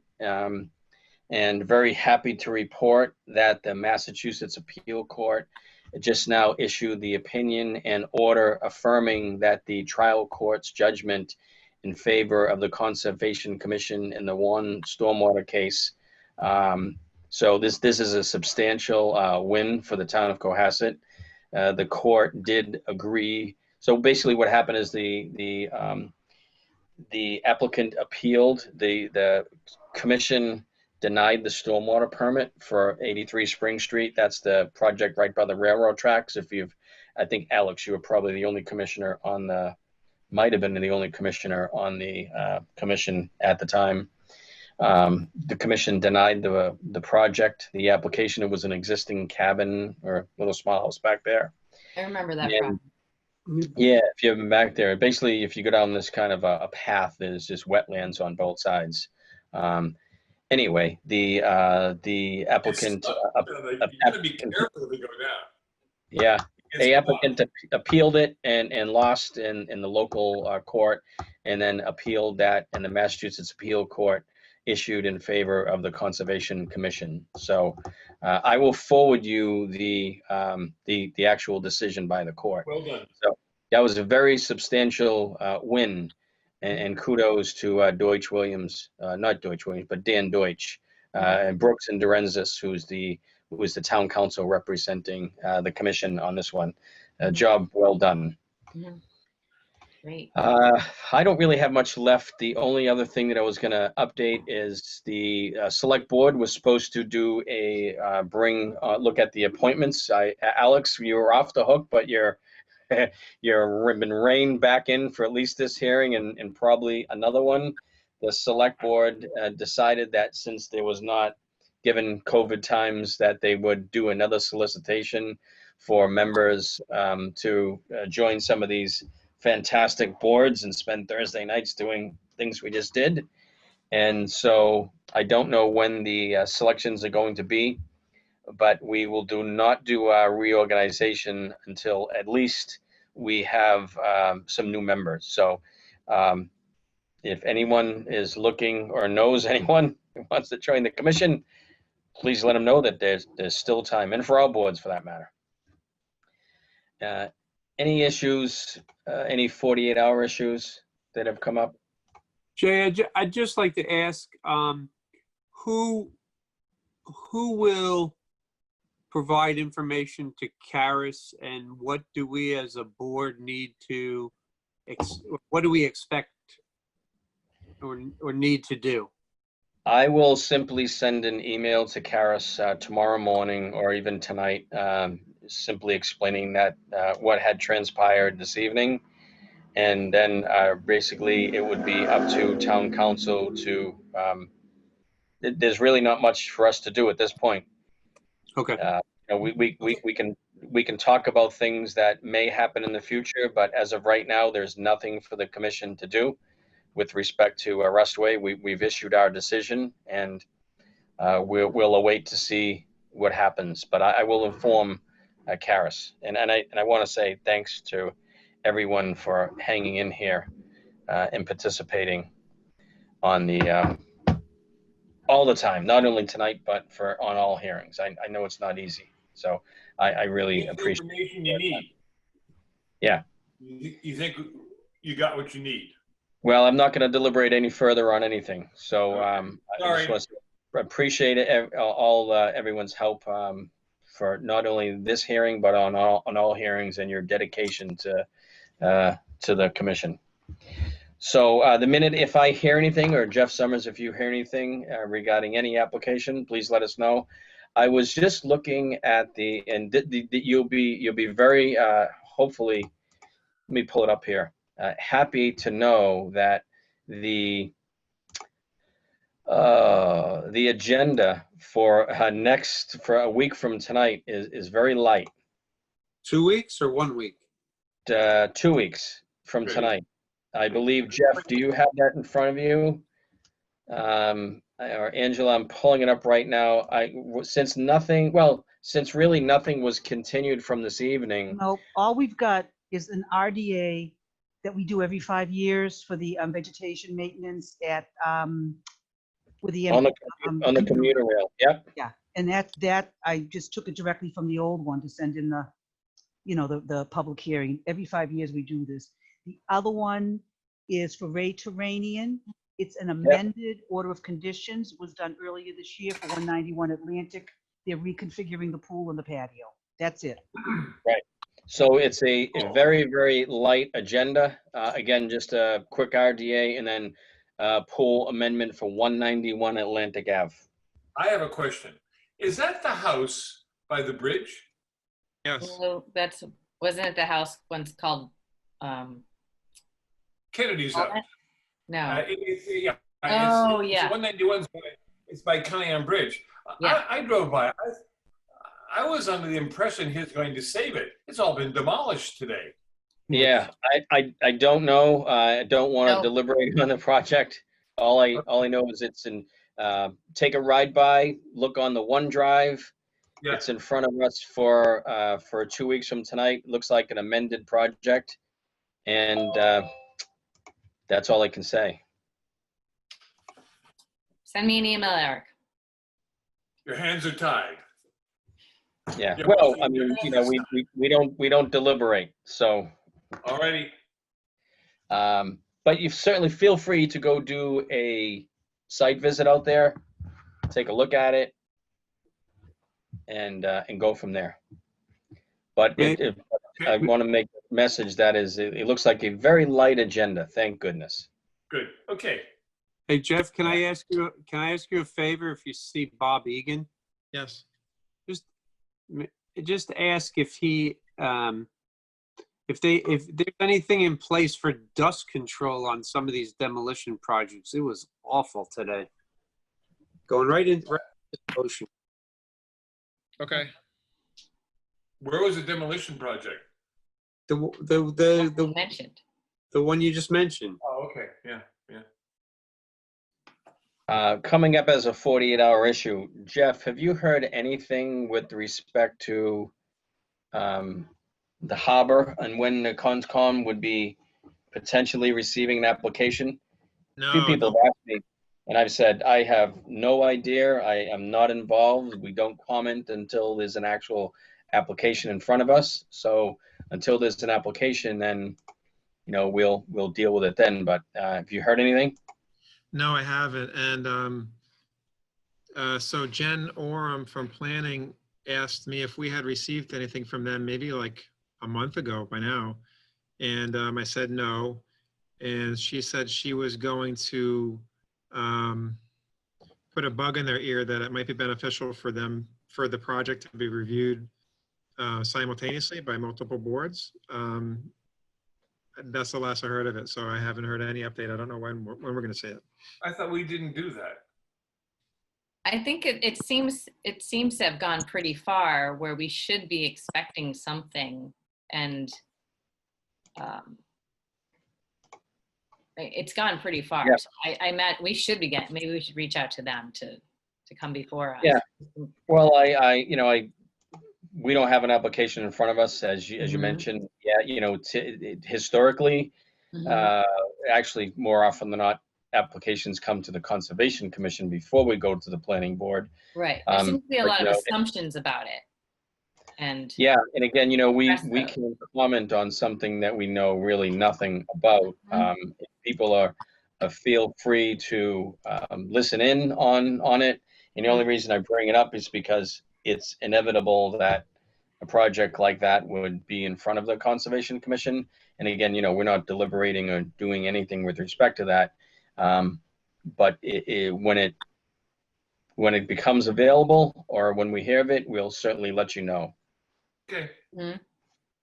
All right. Any further last comments? Alex, I don't know if this is going to be the last meeting, but if it is, we thanks again. But I think we'll see you in 2 weeks. Or at least we'll hear from you because I haven't seen you. Alex, remember, old soldiers never die. They just fade away, all right? Looking forward to it. Yeah. All right. How about a motion to adjourn? Second. Second it.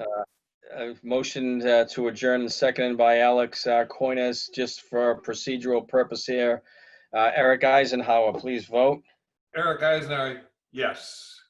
Alex. Alex Quinas, yes. Chris. Chris McFarland, aye. Dave Pimpari, aye. Marianne. Marianne Weatherald, aye. Great. Thank you, everyone. Have a great night. Thank you, Jay. Yeah, thank you. So long, everybody. Have a good night. Night. Mucho gusto.